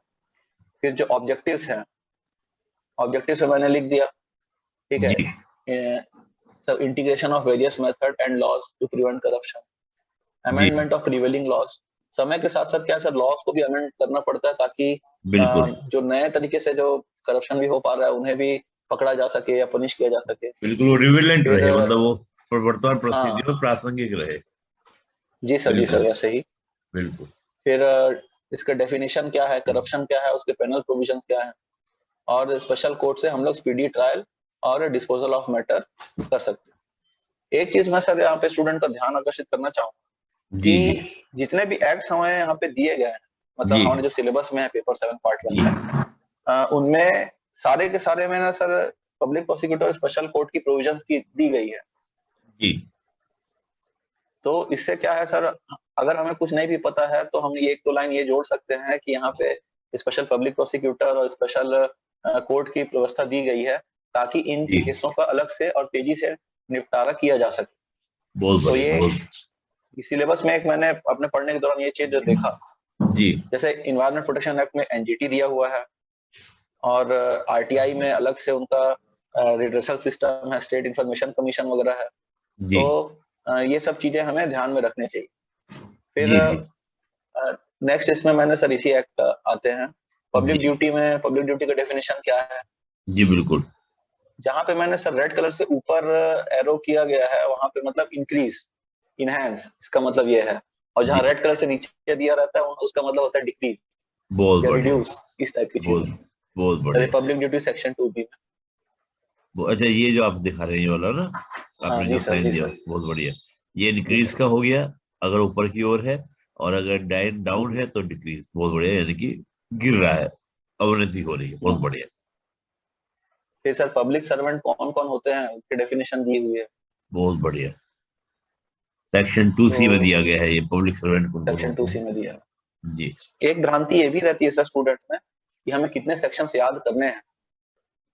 तो जी सेक्शंस का सर ऐसा है कि मैं नहीं समझता सर इसमें सारे सेक्शंस हमें याद करने चाहिए, और ये प्रैक्टिकली जी पॉसिबल भी नहीं कि हम सारे सेक्शंस इसके भी याद कर लें। जी तो जो इम्पोर्टेंट रहता है, जब आप बार बार टेस्ट सीरीज देंगे और प्रीवियस ईयर क्वेश्चंस को रेफर करेंगे तो जी स्टूडेंट्स को पता चल जाएगा कि किस टाइप के सेक्शन, जैसे कि पिनल प्रोविजंस और जी जो उसके मेन जो ऑब्जेक्टिव्स वाले जो रहते हैं, और बिल्कुल क्या क्या बिल्कुल। चीज उस क्राइम में आते हैं, जो एकदम प्राइम फोकस है उस एक्ट, जी उनके ही जी सेक्शंस को हम लिखें और याद करें तो जी बेहतर होगा। सारे के सारे तो ह्यूमन कैपेसिटी में पॉसिबल नहीं है कि हम याद कर पाए। तो ये बिल्कुल भी मैं एक बिल्कुल। एडवाइस करना चाहूंगा। जी, मैं इसमें एक बात और तो जोड़ना सर ये चाहूंगा थी। आशुतोष जी। आपने बड़ी जी अच्छी सर। बात बोली है, क्योंकि जब मैं भी स्टूडेंट था, या अब भी मैं जब सलाह देता हूँ सभी को, तो मैं कहता हूँ जो आपने इसने प्यारे से नोट्स बना लेते हो, शॉर्ट नोट्स बना लेते हो, तो जब आप इनको बार बार देखते भी हो, 5-6 बार भी अगर आपने देख हम्म। लिया, तो परीक्षा भवन में क्या होता है कि आपको याद तक आ जाता है कि फलाना पेज में मैंने ये लिखा हुआ था, इतना तक जी याद आ सर, जाता है। बिल्कुल कई बार बिल्कुल। दिमाग में इमेज आ जाती है, वहां लिखा था मैंने ये, लास्ट में लिखा हुआ था, वो लाइन यहाँ पे लिखनी है मेरे को। तो दोस्तों, ऐसा नोट्स आप हम्म। बनाइए तो आपका काम बन जाएगा। जी आशुतोष जी। जी सर। सर अब ये 3 एक्ट मैंने सर इंडिया के पर्सपेक्टिव में लिए हैं नोट्स को जी दिखाने के लिए। जी और जी लास्ट सर ये एक छत्तीसगढ़ का एक्ट है। जी जी ये सर एक छत्तीसगढ़ में टोनी प्रताड़ना निवारण अधिनियम, जो विच जी ब्लैक विच वाला जो रहता है, जो जी काला जी जादू वगैरह जो रहता है, टोना जादू जी जो बोलते हैं, उनको जी। खत्म करने के लिए राज्य सरकार ने एक एक्ट बनाया था 2005 में। जादू तो टोना को। मैंने, हाँ हाँ हाँ, जी तो उसके लिए एक्ट बनाया था। तो इसमें सर मैंने ना कभी पिछले 3 पेजों में मैंने ये नहीं दिखाया था कि पेनल्टी क्या क्या है, सजा क्या क्या है। इस वाले में मैंने वो दिखाने की कोशिश की है कि अ, हमें यही पढ़ना है बस कि प्रोविजन रिलेटेड टू पनिशमेंट। तो जो ओके। आइडेंटिफायर रहता है किसी टोनी का तो उसको 3 इयर्स प्लस फाइन है। जी जो अगर हरासमेंट करता है किसी को टोनी बोल के तो उसे जी 5 इयर्स प्लस फाइन है। और जी कोई जो ओझा रहता है जो बोलता है कि मैं उस टोनी से बचा लूंगा तो उसको 5 इयर्स प्लस फाइन है। ओके। और अगर कोई खुद ही पर्सन खुद क्लेम कर लेता है कि मैं टोनी हूँ या मुझे जादू हाँ टोना आता है तो उसको 1 ईयर जी, प्लस फाइन। बहुत बढ़िया। तो इस तरीके के पेनल प्रोविजंस हैं। हम इनमें जी सर सिर्फ इसमें कितना है बस वो देख के फटाफट आगे बढ़ सकते हैं। बहुत ज्यादा चीजें हमें बार बार पढ़ने की जरूरत नहीं है, जितना मैंने रेड कलर से अंडरलाइन किया है उतना हाँ जी, पढ़ के ही आपका काम चल जाएगा इस एक पेज। बहुत बढ़िया, बहुत बढ़िया। और इसका जो केस जो चलेगा सर, वो फर्स्ट क्लास जी, जुडिशियल मजिस्ट्रेट की कोर्ट में चलेगा।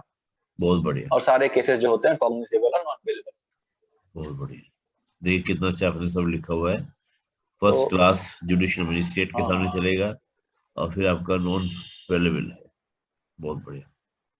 जी sir, non bailable and cognizable. जी, तो इस तरीके से सर ये पार्ट 1 था। पार्ट जी, 1 में इसके साथ हमारे पास सर गवर्नमेंट के जो एक्ट्स मतलब स्कीम्स हैं, जो स्टेट गवर्नमेंट की जो स्कीम्स हैं, तो जी, वो तो सर हम समय समय पर अलग से पढ़ते रहते हैं। जो करंट अफेयर्स में गवर्नमेंट की मैगजीन्स जैसे जी, जी, जनमन और संबल, इन सब में हमें मिल जाता है। और भी जी, जो जी, मंथली मैगजीन्स रहते हैं वहां से हम कर लेते हैं। तो उसका मैंने उतना ज्यादा जरूरी नहीं समझा कि नोट्स बनाया जाए। लेकिन जी, फिर जी, भी अगर मैं कोई स्टूडेंट अगर नोट्स बनाना चाहता है तो मैं उसे ऐसा एडवाइस करूंगा कि जी, सबसे पहले तो उस डेट, उसका लॉन्च डेट सर आप वो लिख देंगे क्या सर एक ब्लैंक पेज में कि क्या जी, क्या मैं उसमें पॉइंट्स रहना चाहिए। बिल्कुल, बिल्कुल, बिल्कुल।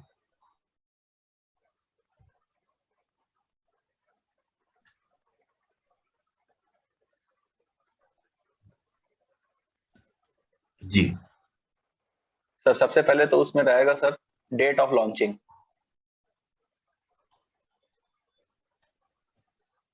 जी, और सेकंड इसमें रखना चाहिए सर उसका ऑब्जेक्टिव क्या है। जी, और थर्ड उसमें सर जो बेनिफिशियरीज कौन रहेंगे। जी, और फाइनल सर इसमें रहेगा कि मतलब कैसे बेनिफिट पहुंचाया जा रहा है इकोनॉमिकली या फिर सर्विस से, वो जो जी, भी है बेनिफिट, जो मेन प्रोविजन सर्विस जो है वो। जी, और लास्ट में सर इसमें ऐड करना चाहूंगा, अगर कोई स्कीम पुराना है तो जी, उसके जो पॉजिटिव इम्पैक्ट्स या रिजल्ट्स जो हैं, तो रिजल्ट्स जी, भी हमें देख लेना चाहिए। जैसे कि छत्तीसगढ़ में जो सुराजी गांव योजना है, नरवा गरवा घुरवा बाड़ी, तो अभी जी, उसे लगभग लॉन्च किए लगभग 3 साल हो चुके हैं। जी, तो जी, एक हमारे पास थोड़ा सा रिजल्ट आ गया है कि वो कैसे वर्क कर रहा है, तो उसकी भी जी, हमें बेसिक जानकारी होनी चाहिए। बिल्कुल, बिल्कुल, बिल्कुल। तो अगर कोई जो भी स्कीम्स को अगर पढ़ना चाहता है कोई स्टूडेंट और नोट्स बनाना चाहता है, तो इन जी, पॉइंट्स को लेके वो अपने नोट्स प्रिपेयर कर सकता है। बहुत ज्यादा डीप में नहीं जाना है, क्योंकि इसमें भी वर्ड लिमिटेशंस तो कम ही है। जी, जी, मैक्सिमम मैक्सिमम 175 ही है। तो जी, जी, ये आप इजीली कर सकते हैं। कुछ बड़े बहुत एक्ट बढ़िया। है, बड़े स्कीम्स है जैसे मनरेगा है, जी, एनआरएलएम है, जी, इन सबको थोड़ा सा बड़ा देख लेना है। जी, लेकिन मेनली स्टेट गवर्नमेंट वाले को ही ज्यादा पूछता स्टेट गवर्नमेंट में फोकस ज्यादा करना है। है। जी sir, ji sir.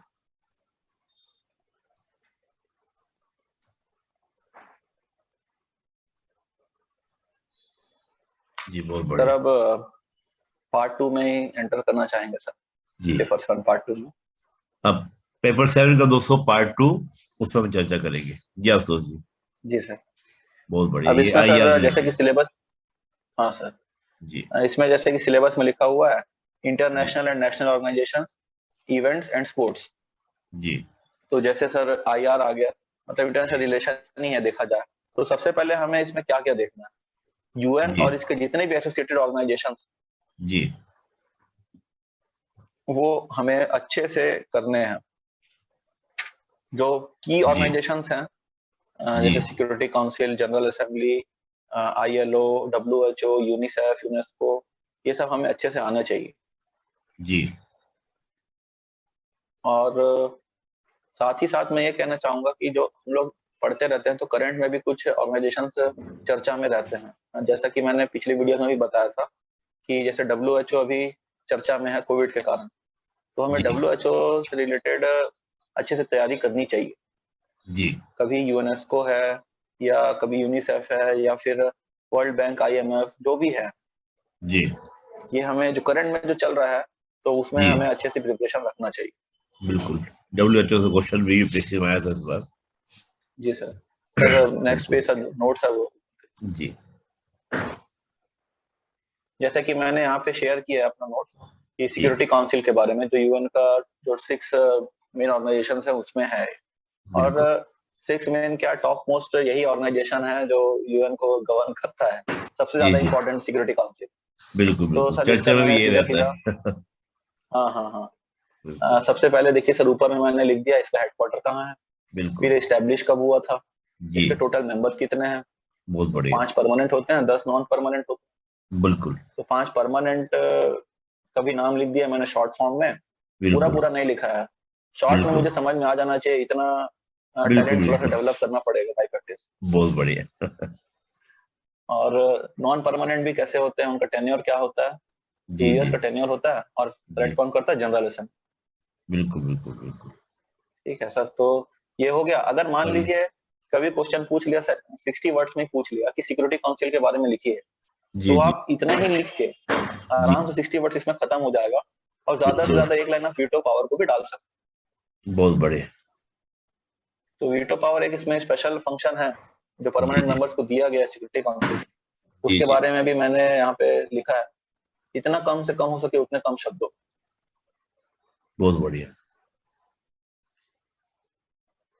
And sir उसके बाद नेक्स्ट जो इम्पोर्टेंट होता है, फंक्शंस ऑफ सिक्योरिटी काउंसिल। तो जी, वो नाम से ही पता चल जाता है सर कि फंक्शन क्या क्या है। तो बिल्कुल बिल्कुल, जैसे कि maintain international peace and security, जी जी जी फिर उसके बाद है plan for disarmament of weapon, जो वेपन्स का जो त्याग करते हैं, डिसआर्मामेंट करते हैं, उसका प्लान करना। जी फिर जी, जो एग्रेसिव एक्शन ऑफ स्टेट्स, जैसे कि कुछ जो नेशंस होते हैं वो दूसरे नेबरिंग कंट्रीज के ऊपर एग्रेसिव अटैक करके उनको कब्जा करते हैं, तो उसको कंट्रोल करना। जी, जैसे सर आपने लिखा नॉर्थ कोरिया, एक चाइना भी है सर थोड़ा सा उसमें। बिल्कुल। पर चाइना में कोई कर नहीं पाता ना। इज ऑल्सो द हाँ हाँ, कर नहीं वीटो पाता। पावर कंट्री ना, हाँ, वीटो हम्म। पावर कंट्री है। सद्दाम हुसैन का नाम ले उसके सकते हैं बाद, हम लोग पहले, है ना, सद्दाम हाँ हाँ, सद्दाम हुसैन का लिख सकते हैं। हुसैन, कुवैत पे जब उसने इन्वेजन किया था। बिल्कुल, जी सर। फिर military action against attacker nation, जी मतलब जी, कि अगर कोई अटैक करता है तो उसके अगेंस्ट मिलिट्री एक्शन भी ले सकते हैं। बिल्कुल बिल्कुल बिल्कुल। फिर determine terms and condition of international treaty, जैसे तो दो बड़े बड़े देशों के बीच। नॉर्थ कोरिया हाँ जब हाँ। साउथ कोरिया पे अटैक किया तो तब आपका यूएन फोर्सेस गई थी इन द लीडरशिप ऑफ जी यूएसए। सर। हम्म। बिल्कुल। और जी, उसके बाद sir investigate dispute and circumstances of international dispute, बिल्कुल। मतलब जो भी इंटरनेशनल डिस्प्यूट है उसमें इन्वेस्टिगेशन होगा। तो जो जी भी जी, इंटरनेशनल पीस के लिए जो भी करना है, और जो मिलिट्री एक्शंस वाले हैं, सिक्योरिटी जी के जो जी, भी काम करना है वो सिक्योरिटी काउंसिल ही करता है। बहुत बढ़िया। अफ्रीका में अब बहुत सर एक्टिव इसमें मैं, रहता है ये पूरा वीटो पावर का हाँ ना, सर, अफ्रीका कई कंट्री। जी अब इसमें सर मैं ना एक स्पेशल चीज बताना चाहूंगा, जो सिलेबस में जी नहीं है ना, हम नोट्स बनाते हैं, लेकिन जी क्वेश्चन जी पूछा जाता है इसके ऊपर सर। जी वहाँ जी बहुत सारे स्टूडेंट्स को प्रॉब्लम होती है। जी जी जैसे इस बार क्वेश्चन पूछा था, जी, कोरियन वॉर में यूएन का क्या रोल था। बहुत बढ़िया। ठीक है। अब मैंने भी कभी नहीं सुना था, लेकिन एग्जाम के बाद वो, मतलब 10 मार्क्स के क्वेश्चन में आए थे, ऑप्शनल था, लेकिन फिर भी हमें जानना चाहिए, वहां पे ब्लैंक आउट नहीं हो सकता। तो उस समय जब कोरियन वॉर चला था 1950s में, तब जी जी हमारे जो फर्स्ट प्राइम मिनिस्टर थे जवाहरलाल नेहरू जी, जी, उन्होंने यूएन के थ्रू बहुत एक अच्छा उसमें पीस कीपिंग एक्शन लिया था बहुत बढ़िया। कोरियन वॉर में। तो और ये भी नाम के कारण हुआ था आशुतोष जी, जो नाम के लीडर हाँ उन हाँ। तीनों कंट्री थे, नासिर, टीटो, नेहरू। हम्म। तो उसमें नेहरू जी जी बहुत सर, जी सर। इंटरनेशनल लीडर्स में हुआ करते थे। और मुझे एक बड़ी अच्छी बात हम्म। याद आ रही है कि जी सर। 1962 का वॉर अगर ना हुआ होता और हमारी उसमें हम्म। हार ना हुई होती, तो Nehru ji was the international leader that time. उस समय अगर देखें जी तो सर, जी बहुत सर। बड़े लीडर उस समय थे वो, तो नाम की बड़ी भूमिका थी। जी जी। तो सर मैं उसके पहले भी ना एक बार कुछ ऐसा पूछा गया था, जी जिसमें तो इसमें ना सर क्वेश्चन पूछा गया यूएन, लेकिन जी, बैकड्रॉप में हमारे पास जो आंसर लिखना था उसमें नेहरू जी का रोल ही था। बिल्कुल बिल्कुल तो बिल्कुल, मैंने सर ये इंफ्रेंस निकाला है कि आगे के सालों में ना ऐसा क्वेश्चन पूछने की संभावना है कि जो यूएन बनने के बाद, मतलब आफ्टर वर्ल्ड वॉर 2 से लेके अभी तक जितने भी वॉर्स हुए हैं, जिसमें यूएन और इंडिया का रोल है, उसे जी जी, हमें एक बार ऊपर ऊपर से देख लेना चाहिए, जो सारे स्टूडेंट्स के लिए फ्यूचर में बेनिफिशियल होगा। ये मैं VVIMP मोस्ट इंपॉर्टेंट चीजें मैं बोल रहा हूँ, जिसे बहुत बिल्कुल ध्यान बढ़िया। से सुनिए। कि ये मैंने स्टडी किया तो मुझे ये इंफरेंस मिला कि वर्ल्ड वॉर 2 के बाद जो भी कोल्ड वॉर वाले जो सिचुएशन थे उसमें यूएन और इंडिया का जहां जहां पे रोल था उन सारे वॉर्स को कर लीजिए। जैसे कि अभी नेक्स्ट में पूछ सकता है कि वियतनाम वॉर को पूछने की भी संभावना है जी और बांग्लादेश वॉर की पूछने की संभावना है। जी बिल्कुल। और अभी तो अफगानिस्तान इसमें है सर अभी, तो वो भी पूछ सकता है, लेकिन बहुत बिल्कुल ज्यादा मैटर इसमें प्रिपेयर ना करें, फिर ऊपर ऊपर से 100 वर्ड्स मैक्सिमम, आप बस ऐसी बिल्कुल। स्टोरी टाइप उसको सुन भी लेंगे तो भी जी वो जी दिमाग में बैठा रहता है कि कुछ ना कुछ तो हम लिख ही ले। बिल्कुल बिल्कुल लेकिन बहुत बिल्कुल। ज्यादा टाइम इसमें इन्वेस्ट नहीं करूंगा, इन्वेस्ट करने के लिए एडवाइस भी नहीं करूंगा, क्योंकि ये फिर बहुत वास्ट हो जाएगा और अननेसेसरी एनर्जी वेस्ट होगा। बस अभी एक बार वास्ट आप है ये फ्री टाइम टॉपिक में ना। इसे गो थ्रू करें। बिल्कुल। जी सर। सर अब मैं बोलूंगा नेक्स्ट पेज आप लगाएं। जी जी ये सर वर्ल्ड बैंक का नोट्स है। जी वर्ल्ड जी। बैंक का मैंने टोटल 2.5 पेज का ही नोट्स बनाया था, ओ जिनमें से ये सेकंड पेज है। ओके। तो पहले पेज में तो मैंने वर्ल्ड बैंक में जितने उसके 5 ऑर्गेनाइजेशन और हैं, सिस्टम बॉडीज जो हैं, सिस्टर जी बॉडीज जो हैं उसके बारे में लिखा है। ये इंपॉर्टेंट है इसलिए मैंने ये पेज लगाया। ओके तो ओके। वर्ल्ड बैंक जो है सर मेनली जो है डेवलपमेंट के लिए रहता है बिल्कुल और लॉन्ग टर्म लोन्स देता है। अब बिल्कुल। उसके ऑब्जेक्टिव्स हैं वो सारे के सारे यहाँ पे डिनोटेड हैं कि क्या क्या करता है। मैंने यहाँ पे 5 पॉइंट ही लिखे हैं। ये 5 पॉइंट मोर देन सफिशिएंट है, आप मतलब कभी ऑब्जेक्टिव पूछता है तो उसको लिखने के लिए। बहुत बढ़िया। वैसे ही सर फंक्शंस क्या है वर्ल्ड बैंक, तो जी ऑब्जेक्टिव और फंक्शंस थोड़े से मिले जुले टाइप के ही रहते हैं कि सही जो बात है। ऑब्जेक्टिव रहता है उसको फुलफिल करने के लिए जो किया जाता है वो फंक्शन। बिल्कुल बिल्कुल। तो दोनों रिलेटेड रिलेटेड ही है। फिर एक चीज और पूछा जा रहा है कि अभी जो ऑर्गेनाइजेशन स्ट्रक्चर, जी जैसे वर्ल्ड बैंक का स्ट्रक्चर क्या है, इस बार जी शायद पूछा गया था इकोसॉक का स्ट्रक्चर पूछा गया था। बिल्कुल। तो जी ऑर्गेनाइजेशन स्ट्रक्चर जो रहता है जी कि ऊपर ऊपर से ही बस बहुत डीप में नहीं जाना है कोई भी चीज में, जी जी बेसिक नॉलेज इसका भी ले लेना है। तो इसलिए बिल्कुल। मुझे ये इम्पोर्टेंट लगा कि आईआर में ये सब लिख लें। तो ऑर्गेनाइजेशन स्ट्रक्चर वाला पॉइंट भी मैंने यहाँ पे इंक्लूड करवा दिया है बहुत कि बढ़िया। किसमें क्या क्या होता है। बहुत बढ़िया। तो इस तरीके से स्टूडेंट प्रिपेयर कर सकते हैं। जी और मैं तो बोलूंगा कि जितने कम शब्दों में हो सके उतने कम शब्दों में ही लिखिए। 2.5 से 3 जी पेज वर्ल्ड बैंक के लिए मोर देन सफिशिएंट। जी जी जी जी sir next page sir. Sir ये आया सार्क। कुछ तो सर ये जो अभी यूएन जो है वो पूरा इंटरनेशनल ऑर्गेनाइजेशन है, मतलब पूरे वर्ल्ड से रिलेटेड है। जी कुछ हमें रीजनल ऑर्गेनाइजेशंस भी करने हैं, जैसे कि सार्क, बिम्स्टेक, आसियान, जी तो जिससे इंडिया रिलेटेड है या बिल्कुल इंडिया के बिल्कुल आसपास वाला है वो वाले करने बिल्कुल बिल्कुल। हैं इम्पोर्टेंट।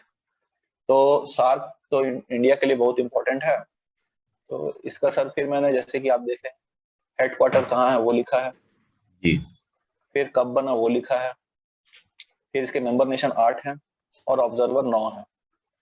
जी फिर मेंबर्स के कौन कौन मेंबर्स है वो लिख दिया, जी और जो अफगानिस्तान 8 मेंबर ऐड हुआ था वो लिखा है। जी जी फिर सार का कॉन्सेप्ट जो था वो जियाउर रहमान जी ने लाया था, जो बांग्लादेश के पूर्व राष्ट्रपति थे, बिल्कुल तो बिल्कुल। उसको भी मैंने लिख दिया। फिर जी जी वही सर नेक्स्ट लाइन से फिर वही शुरू होता है कि ऑब्जेक्टिव इसके क्या है। जी ठीक है। ऑब्जेक्टिव में जैसे कि आप देख सकते हैं economic, social and cultural and technical. फिर जी ये सारी चीजें जो भी मैंने लिखी हुई हैं ये जी सारे जी इसके ऑब्जेक्टिव्स हैं। बहुत अब बढ़िया। अब sir work of council of ministers, तो इसमें एक स्पेशल कमिटी है जिसे काउंसिल ऑफ मिनिस्टर्स कहा जाता है। तो इसमें सर पहला नीचे देखेंगे, जी main target of SAARC is SAFTA. SAFTA जो है South Asian free trade agreement. जी तो मतलब फ्री ट्रेड एग्रीमेंट से इस एरिया का रीजनल डेवलपमेंट बहुत अच्छा होगा इन 8 कंट्रीज की। जी जो इम्पोर्ट एक्सपोर्ट के टैक्सेस है उसमें विशेष छूट दे के हम लोग इनकी इकोनॉमी को बूस्ट कर सकते हैं और ट्रेड को इनहेंस कर सकते हैं। तो जी ये बहुत इंपॉर्टेंट चीज है।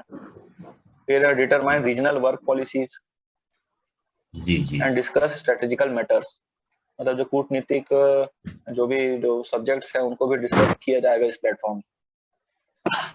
जी जी मैं एक चीज और कहना चाहूंगा सर, जो रीजनल ऑर्गेनाइजेशन हम लोग जब पढ़ते हैं या कोई भी जी जो ऑर्गेनाइजेशन पढ़ रहे हैं, जी इसमें एक पेज का नोट्स, एक पेज भी नहीं, आधा आधा पेज का नोट्स, हर ऑर्गेनाइजेशन और इंडिया का रिलेशन जो इंपॉर्टेंट है, जी बस उसमें 4-5 पॉइंट लिख के रख लीजिए। तो जी। इससे क्या है, कभी कभी क्वेश्चन पूछ लेते हैं इंडिया का रिलेटेड क्या है, तो इससे हम लोग इजीली प्रिपेयर कर सकते बहुत हैं। बढ़िया। मैक्सिमम हाफ पेज, जैसे कि आसियान है, ब्रिक्स है, बिम्स्टेक है, सिक्योरिटी काउंसिल है, WHO है, वर्ल्ड बैंक, IMF, जी WTO, बस जी जी। इन सब का ही कर देंगे, 8-10 ऑर्गेनाइजेशन के साथ भी करेंगे, मोर देन सफिशिएंट है। सारी चीजों के करने की जरूरत बिल्कुल भी नहीं है। बहुत बढ़िया। जी सर। अब next sir, 8 paper minute 3। Sir. जी इसमें सर ये तो अभी ऑर्गेनाइजेशन हो गया। जी। अब एक एक पार्ट इसमें ये है sir, international sports and competition, national international sports and competition. बहुत बढ़िया। तो स्पोर्ट्स में सर जैसा कि अभी जनरल ट्रेंड देखा गया है, मेनली अभी क्रिकेट और फुटबॉल में ही क्वेश्चन पूछ रहे हैं, जी ज्यादा डाइवर्ट नहीं हो रहा है। तो बहुत बढ़िया। इसी को ही अच्छे से प्रिपेयर करें। मैंने अपने पिछले वीडियो में भी बताया हुआ था जी कि ज्यादा अभी नए नए स्पोर्ट्स में मत करें, और अभी कर सकते हैं तो थोड़ा सा ये कर लीजिए हॉकी का। बहुत बढ़िया। और अभी सर हाल ही में जो ओलंपिक्स हुआ है, तो जी ओलंपिक्स में भी और पैरा ओलंपिक्स में भी इंडिया ने आउटस्टैंडिंग परफॉर्मेंस दिया है इस बार। तो थोड़ा सा ओलंपिक स्पोर्ट इवेंट के बारे में भी हम लोग बेसिक जानकारी रख लें तो हमारे लिए बेहतर होगा। जी बहुत बढ़िया। जी सर। अब नेक्स्ट पेज सर।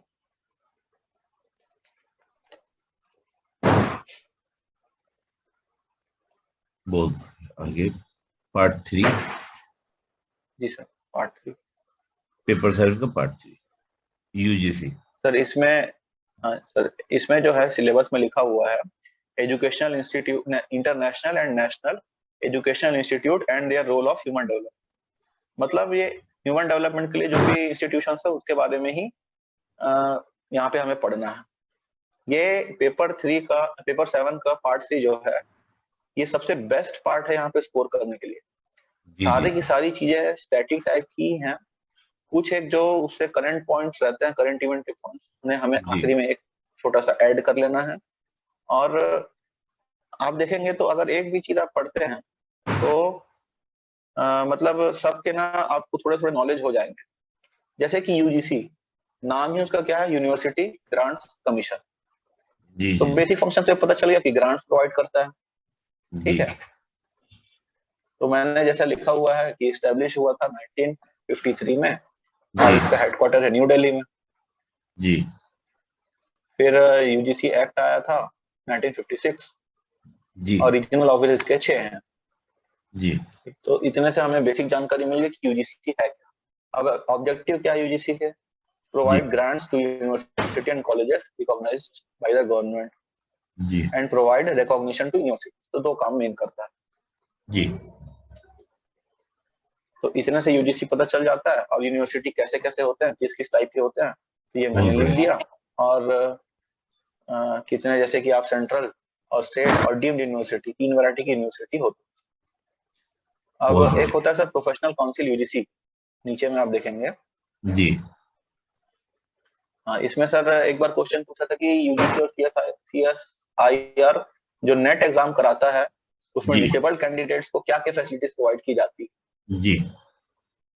तो बस वही है कि उन्हें थोड़ा एक्स्ट्रा टाइम दिया जाता है, और जो राइटर रहता है उनके हेल्प के लिए ये जी सब दिया जाता है। उनका बहुत बढ़िया। सीटिंग अरेंजमेंट डिफरेंट प्लेस में रखा जाता है। जी तो जी इस नेट एग्जाम के बारे में भी एक बार क्वेश्चन पूछ चुका है, तो हमें इसको थोड़ा सा पढ़ लेना चाहिए, बहुत बढ़िया। इसलिए मैंने यहाँ पे इसे इंक्लूड किया। बहुत बढ़िया। आप नाम से ही, किसी ऑर्गेनाइजेशन के नाम से ही आप उसके ऑब्जेक्टिव्स को तुरंत समझ सकते हैं अगर ध्यान से पढ़ें।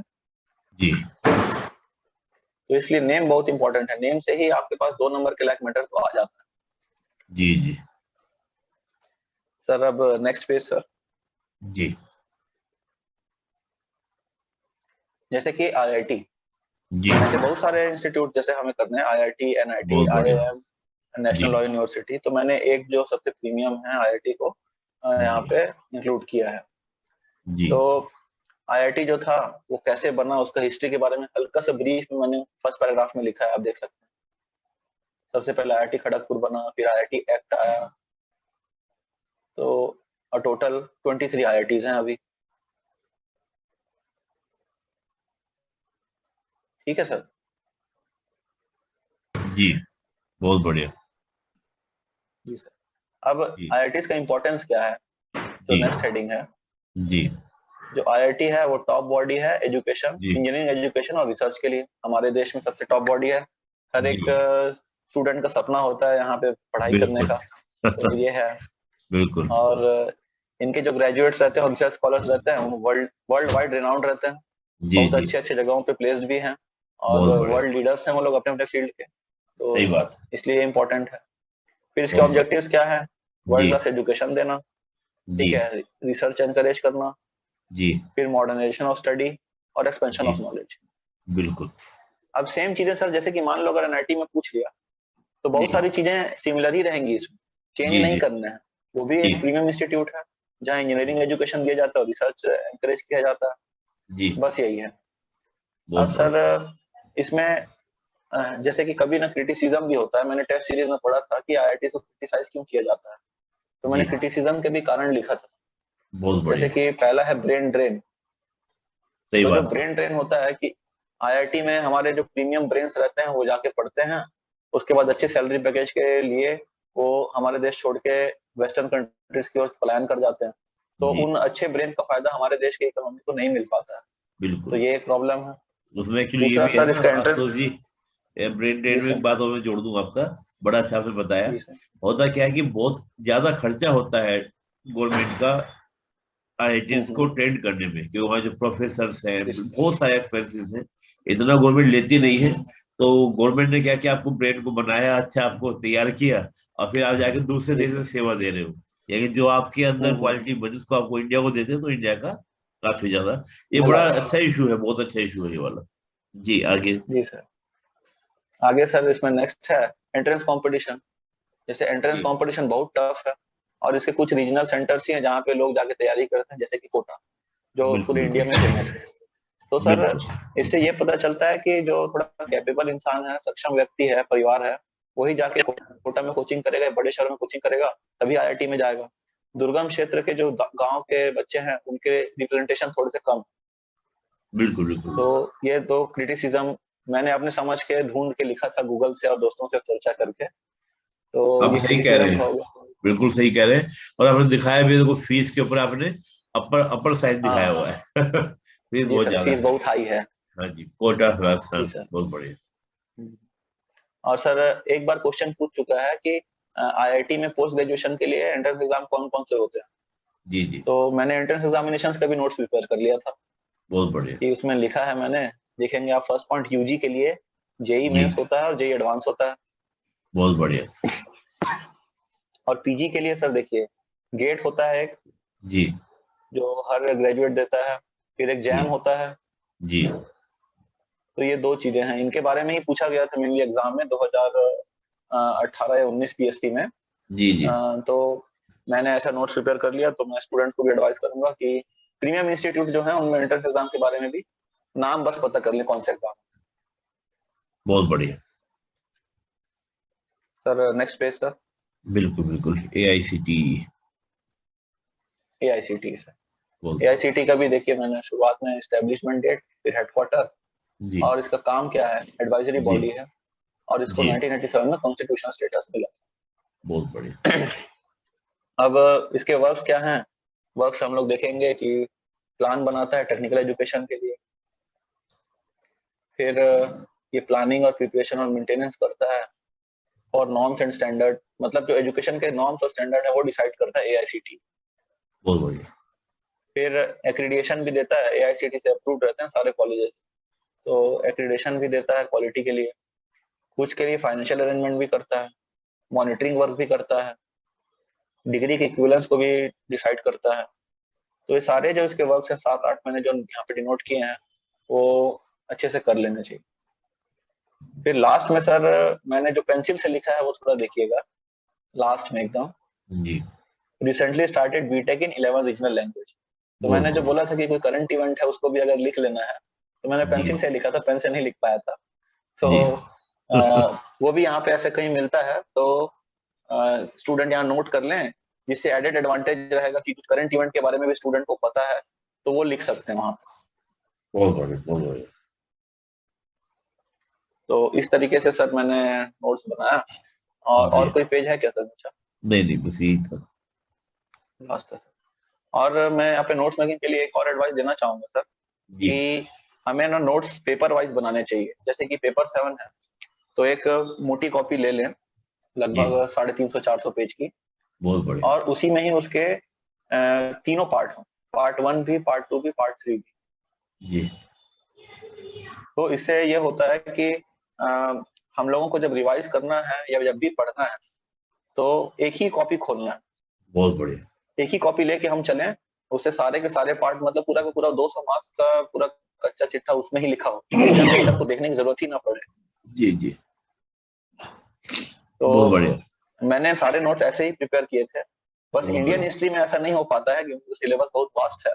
हाँ बाकी सारे नोट्स मैंने वैसे ही प्रिपेयर किए एक एक कॉपी में, जिससे मुझे जी, लास्ट टाइम में बहुत बेनिफिट मिला सर, कि मुझे 10 कॉपी लेके नहीं घूमना पड़ता। बहुत बढ़िया, बहुत एक बढ़िया। एक सब्जेक्ट एक कॉपी। यानी कि सात सात कॉपी आपकी हो गई 7 पेपर की।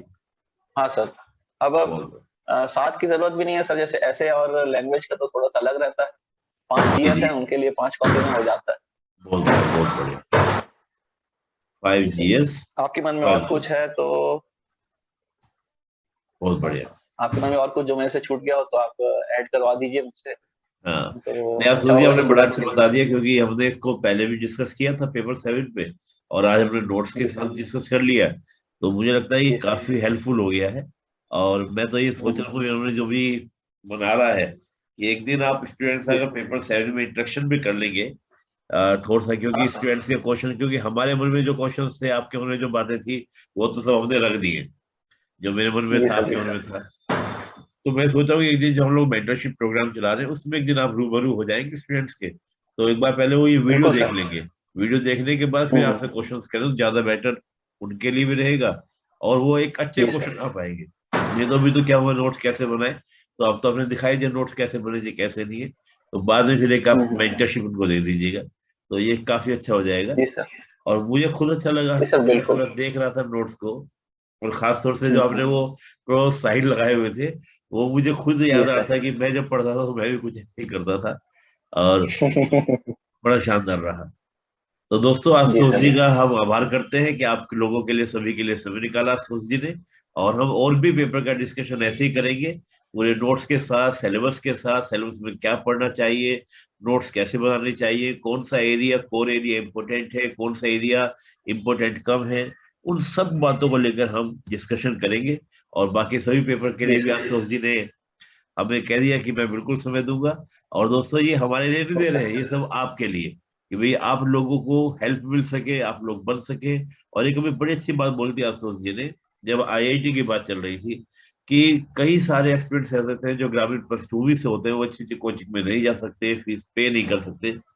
तो मुझे समझता हूँ कि सिविल सेवा में आशुतोष जी जैसे जो कैंडिडेट हैं, जो आपकी मदद कर रहे हैं, ये आपको गांव से निकाल कर भी अधिकारी बना सकते हैं।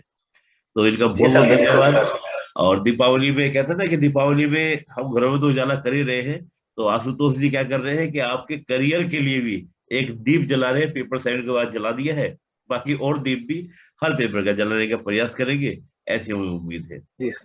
तो आशुतोष जी, आपका बहुत बहुत धन्यवाद, आपने समय निकाला। और पुनः दीपावली की धन्यवाद सर, हार्दिक धन्यवाद। शुभकामनाएं आपको और आपके पूरे परिवार आपको भी को। सर, आपके टीम को भी, पूरी टीम को हैप्पी दिवाली सर। और दोस्तों, आप सबको भी, आशुतोष जी की ओर से भी, मेरी ओर से भी, डायलॉग मंच की ओर से भी, हैप्पी दिवाली। आशुतोष जी, मेरा मन ये भी कर रहा था कि जैसे आपने नोट्स के बारे में बताया, पूरा स्टैंड के बारे में बताया, कैसे पढ़ना चाहिए, अगर थोड़ा सा आप सिलेबस को भी बता देते कि सिलेबस क्या है, और सिलेबस में कौन सा कोर एरिया है, मतलब कोडिंग कर दे कि भाई ये एरिया बहुत इंपॉर्टेंट है। आप वीवीआईपी बोल रहे थे, तो फिर एक वीआई क्या जी होगा, सर। वेरी इंपॉर्टेंट, एक वी वेरी वेरी इंपॉर्टेंट, और एक इंपॉर्टेंट, तो बड़ा अच्छा रहता। जी सर। क्योंकि मैंने ये आपसे जो वार्ता हो रही थी, तो आपने सिलेबस के बारे में बड़ा इंटरेस्टिंग बातें बताई थी, तो थोड़ा सा इसमें जिक्र कर दीजिए, हम फिर नेक्स्ट सेशन में पूरे सिलेबस को डिस्कस कर लेंगे। जी सर।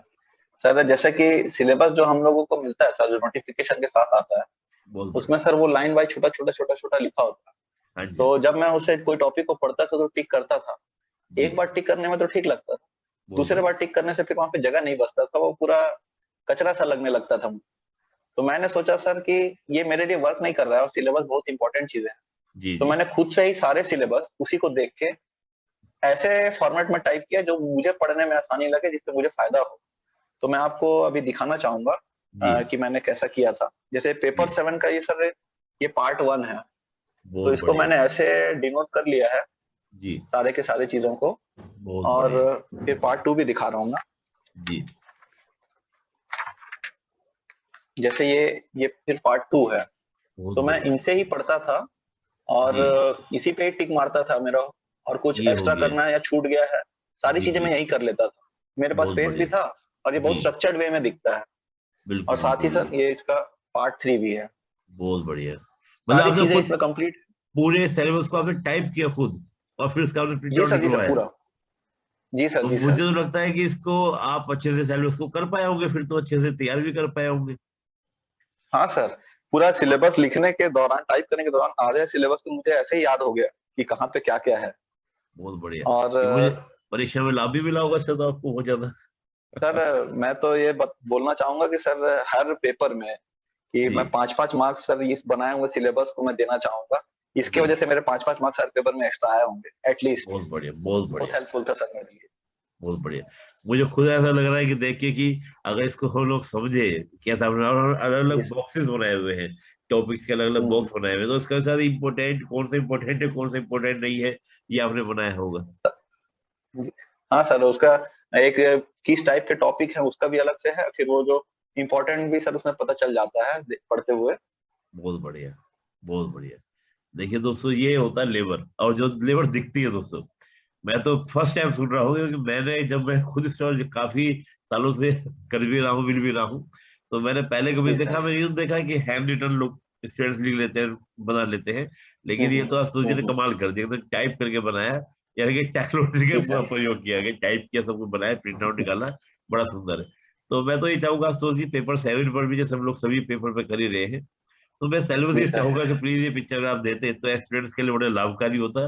वो भी इसको प्रिंट आउट निकलवा के लगा लेते, उनको भी काम आ जाता। जी सर। जी सर।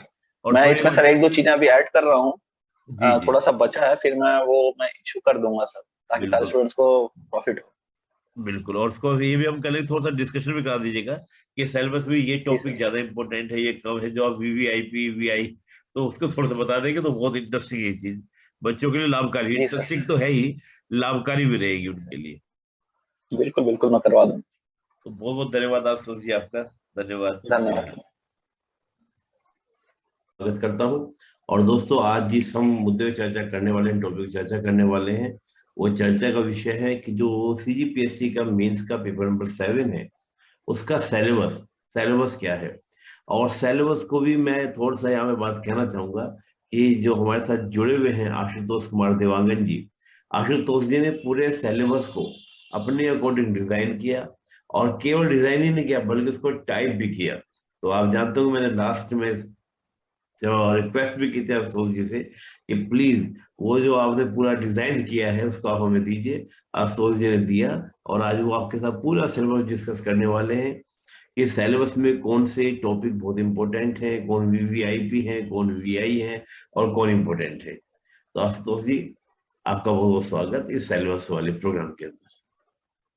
जी सर, नमस्कार सर। नमस्कार आशुतोष जी। सर स्टार्ट करें सर। बिल्कुल बिल्कुल बिल्कुल। देखिए सर, जैसे कि हर पेपर में 3 पार्ट्स होते हैं। पेपर 7 में भी हमारे जी 3 पार्ट्स हैं। जी। First part 75 marks, second part 50 marks और थर्ड पार्ट फिर 75 मार्क्स। जी सबसे पहले फर्स्ट पार्ट की बात करें सर, जी। फर्स्ट स्लाइड शो करिए। जी जी सर। जैसा कि आप देख सकते हैं, इसमें लिखा है पार्ट 1 जो है, पेपर 7 पार्ट 1, वेलफेयर जी डेवलपमेंट प्रोग्राम एंड लॉज। उसमें भी सर उसका भी पहला पार्ट है। इस जी। पार्ट 1 का भी पहला पार्ट है सोशल एंड इम्पोर्टेंट लेजिस्लेशन। तो बहुत जितने बढ़िया। भी हमारे सोशल लॉज हैं, सोशल लेजिस्लेशन है, जो जी। हमारी सोसाइटी के लिए इम्पोर्टेंट है, बेसिक बेसिक, वो हमें जी। ऊपर ऊपर से पढ़ना है। बहुत बढ़िया। तो इंडियन सोसाइटी में पहले हम ब्रीफ में पढ़ते हैं कि प्री इंडिपेंडेंस एरा में कुछ लॉज थे, जैसे सती प्रथा, विधवा पुनर्विवाह, जी वो सब। और आफ्टर इंडिपेंडेंस भी बहुत सारे लॉज हैं, उन सबको जी। हम इसमें पढ़ते हैं। तो इसमें सर इंडियन सोसाइटी में क्या इफेक्ट पड़ा, ये सब पहला पार्ट जो दिख रहा है उसमें यही सब हम लोग देखते हैं। इंडियन सोसाइटी की कंडीशन क्या थी और सोशल एजुकेशन से इफेक्ट क्या है। बहुत बढ़िया। जो सेकंड पार्ट है as a means of social transform, ठीक है जी सर, तो उसमें हम लोग क्या चेंजेस हमारे सोसाइटी में आए। जी फिर नेक्स्ट है सर ह्यूमन राइट्स एक्ट 1993। जी जैसा कि मैंने नोट्स मेकिंग वाले उसमें शेयर भी किए थे अपने कुछ स्लाइड्स, जी और जी उसमें मैंने बताया भी था बहुत डिटेल में कि कैसे आपको नोट्स प्रिपेयर करने हैं और किन किन पॉइंट्स को पढ़ने हैं। सारे के सारे एक्ट बिल्कुल हम मेमोराइज नहीं कर सकते, तो बिल्कुल उसमें ज्यादा पैनिक करने की बिल्कुल भी जरूरत नहीं। बिल्कुल बिल्कुल फिर बिल्कुल। आता है next, protection granted to females. जी ये जी सर ये इस पार्ट को मैं ज्यादा इम्फेसिस करना चाहूंगा। जी इसमें लिखा है सर, सिलेबस में क्लियर लिखा है, जी प्रोटेक्शन ग्रांटेड टू फीमेल्स। इसमें CrPC, Indian constitution and criminal law penal code ऐसे ही जी लिखा है वर्ड वर्ड बिल्कुल वाइज। जी लेकिन इसमें पूछ रहा है सीआरपीसी में फीमेल्स के अलावा भी जो और सेक्शंस है उनके बारे में क्वेश्चन पूछ रहा है, इसलिए मैंने पेंसिल से लिख दिया है आईपीसी ऑल, सीआरपीसी ऑल। बहुत बढ़िया। ठीक है सर, और सीजी के लैंड रेवेन्यू कोड के बारे में भी हमें जानना है। बहुत इनसे बढ़िया। क्वेश्चन पूछ रहे हैं जो कि जी सिलेबस में लिखा नहीं है लेकिन पूछ जी रहे हैं। बहुत बढ़िया। तो यहीं पे ही सर मैं तो समझता हूँ पेपर 7 का सर क्लिक इन्हीं ये छोटे से पार्ट में ही है, यहीं पे लोग फंस रहे हैं कि जी जी आईपीसी सीआरपीसी पूछ लेता है जी 15 से 20 नंबर का, वहां लोग ना छोड़ देते हैं, तो सीधे सीधे वो नंबर घट जा रहे हैं।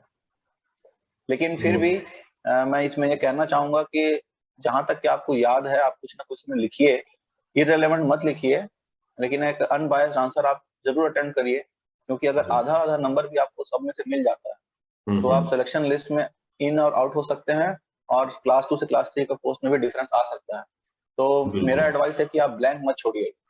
बहुत बढ़िया। और ये जो मैंने पेंसिल से लिखा हुआ है ये जी आउट ऑफ सिलेबस वाली चीजें हैं जो पूछ रहा है। जी जी जी जी जी ठीक है सर, बहुत बहुत तो ये यही सबसे इम्पोर्टेंट चीज है इसमें। फिर जी नेक्स्ट है protection to female from domestic violence act, जी इसके भी इम्पोर्टेंट सेक्शन।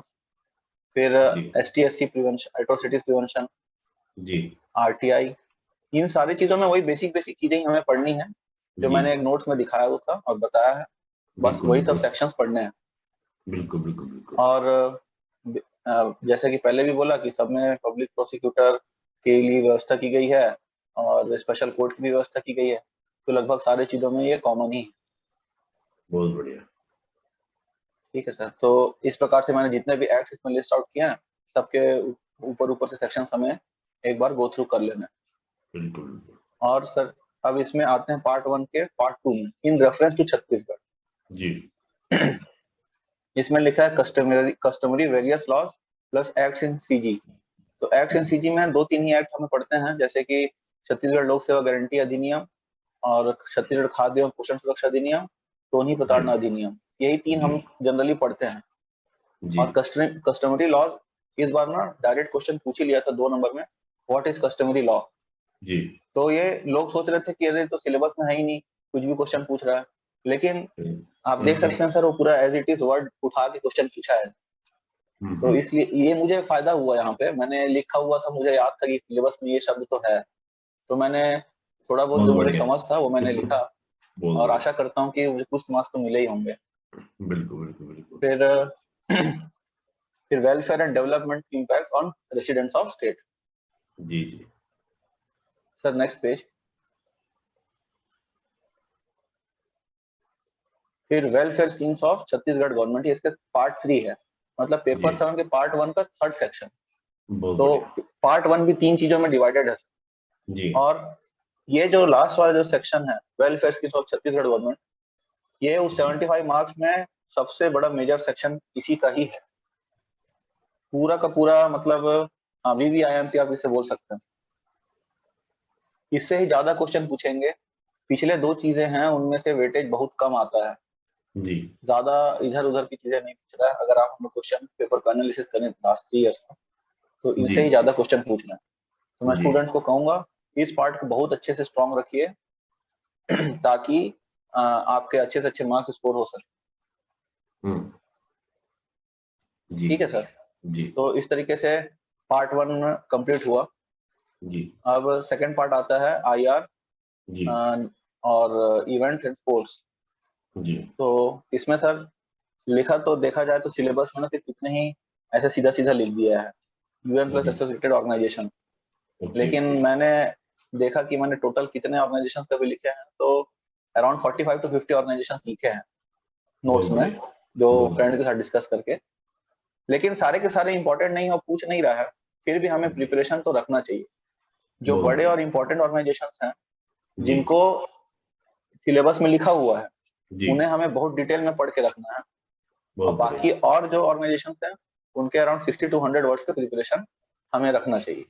बहुत बढ़िया। ठीक है सर। तो सिलेबस में बस इतना लिखा है, लेकिन सिर्फ इतना ही सिलेबस नहीं है, ऑर्गेनाइजेशन जी। इससे बड़ा है, इससे बाहर भी हमें जाना बहुत बढ़िया। है। और आता है sir national and international sports and competition. तो जी। मेनली तो अभी क्रिकेट फुटबॉल में ही अभी लगे हुए हैं, और इससे ज्यादा तो हम्म। बाहर अभी गए नहीं है सिलेबस। जी जी जी। तो ये सभी ऑर्गेनाइजेशन इंस्टीट्यूशंस जितने भी हैं ये सब अच्छे से कर लेना है अपने को। जी सर।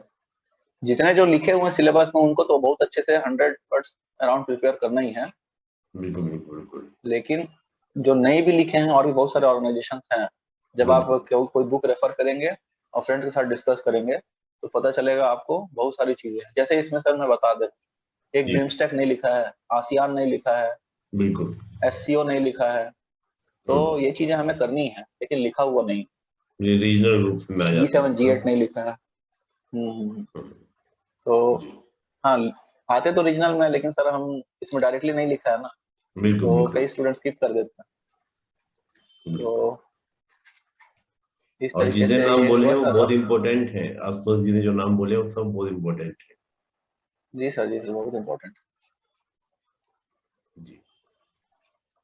अब सर ये 50 मार्क्स का सेक्शन है, पार्ट 2। ओके तो ओके इसमें आप एक्सपेक्ट कर सकते हैं 15 टू 20 मार्क्स के कोर्स वाले से पूछेगा, और जो ऑर्गेनाइजेशन वाले हैं बाकी 30 टू 35 मार्क्स। ओके। बहुत बढ़िया। तो बॉयज तो स्पोर्ट्स को अच्छे से कर लेते हैं टैकल, गर्ल्स को जी थोड़ा स्पेशल प्रिपेयर करना पड़ता है। बहुत बढ़िया। ठीक है sir. Sir next day last, ये हम्म। सबसे आसान और बहुत ज्यादा स्कोरिंग वाली चीज है, जी ये सेक्शन। जी। इसमें स्टूडेंट अराउंड 75 मार्क्स क्वेश्चन आते हैं इससे। पार्ट 3 जी। है। 75 में से 75 इजीली अटेम्प्ट किया जा सकता है, कोई कठिन नहीं है। ओके। और देखिए सर, जैसे कि जब मैंने पहला बॉक्स बनाया हुआ, उसमें आप जी देखेंगे जी स्किल्ड ह्यूमन रिसोर्स क्या होता है। जी ये क्वेश्चन ही कई बार पूछ चुका है, शायद एक या दो बार पूछ चुका है, what is skilled human resource. जी। तो आप उसको अगर 60 वर्ड्स अराउंड प्रिपेयर कर लिए रहेंगे, तो आप 100 भी उसको एक्सपेंड कर सकते हैं, और 30 वर्ड्स जी। में भी उसे कंप्रेस कर सकते बहुत बढ़िया। हैं। फिर एम्प्लॉयबिलिटी, मतलब हमारे जो युवा जो पढ़ लिख के निकल रहे हैं, उनका जी एम्प्लॉयबिलिटी क्या है, प्रोडक्टिविटी क्या है। जी। तो उसके कुछ कुछ फैक्ट्स आप प्रिपेयर करके रखें और बन जाएगा सिस्टम। बहुत बढ़िया। एम्प्लॉयमेंट के ट्रेंड्स कैसे हैं, जी इनिशियल स्टेज में कैसे थे, आफ्टर इंडिपेंडेंस, फिर लिबरलाइजेशन के बाद में कैसे थे, और आज कैसे हैं। जी इनका जो हम लोग इकोनॉमिक्स में पढ़ते हैं सर, इसमें जी मैं एक चीज और बोलना चाहूंगा स्टूडेंट को, जो जी इंडियन इकोनॉमिक्स और सीजी इकोनॉमिक्स जो पढ़ते हैं, जी। उनके उनको एक बार ना वो स्ट्रॉन्ग रखेंगे ना, तो यहाँ पे हेल्प होगा। क्योंकि यहाँ पे ना पॉवर्टी, अनएम्प्लॉयमेंट के टाइप्स, ये सब चीजें पूछ लेता है इस सेक्शन। जी। तो इसलिए इसे मतलब इकोनॉमिक्स पॉइंट ऑफ व्यू से भी थोड़ा सा देख लेना चाहिए, उससे स्ट्रॉन्ग करेंगे तो वहां से भी जी। क्वेश्चन यहाँ पे पूछ लेता है। बहुत बढ़िया। फिर कुछ हमारे जो बर्निंग इश्यूज हैं, जी education in human resource development, जी एलिमेंट्री एजुकेशन, हायर जी एजुकेशन, टेक्निकल एजुकेशन, वोकेशनल, जी गर्ल्स एजुकेशन, जी डेप्राइव्ड क्लास एंड डिसेबल्ड। जी तो ये सब ऐसे लायक भी टॉपिक्स हैं, तो हम ऐसे जी। में तो इन चीजों को थोड़ा थोड़ा प्रिपेयर करते ही हैं। और सर बिल्कुल। हाँ, मैंने नीचे में लिखा है एनईपी 2020, जी जी, जो आपने अंडरलाइन किया सर। जी। तो ये चीज सिलेबस में नहीं लिखी हुई है, लेकिन करंट में जुड़े। आ, हाँ, करंट में जुड़ी हुई है, तो इसे हमें प्रिपेयर करना ही चाहिए। बिल्कुल एजुकेशन इसका रिलेटेड इफेक्ट है भी तो। पूछ सकता है। तो जब हम्म, सारा सिलेबस एजुकेशन रिलेटेड है तो ये पूछ सकता है, बहुत बढ़िया।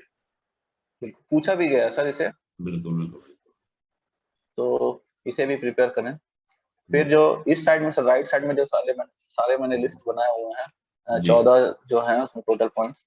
तो ये जितने भी एजुकेशन इंस्टीट्यूट्स हैं ह्यूमन रिसोर्स डेवलपमेंट के लिए, इनका ऊपर ऊपर जैसे मैंने नोट्स में कहा है कि आपको क्या क्या चीजें पढ़नी है और क्या क्या प्रिपेयर करना है, इसके ऑब्जेक्टिव फंक्शन नाम से ही आप क्लियर कर सकते हैं और समझ सकते हैं, और वही चीजें पूछी जाती है। तो ये बहुत इजी है, अगर आप इसे 1-2 बार पढ़ लेंगे और समरी प्रिपेयर है तो आप ये पार्ट 3 को आप 40-45 मिनट्स में पूरा पूरा रिवाइज कर सकते हैं एक दिन पहले, और पूरा स्कोरिंग है सर।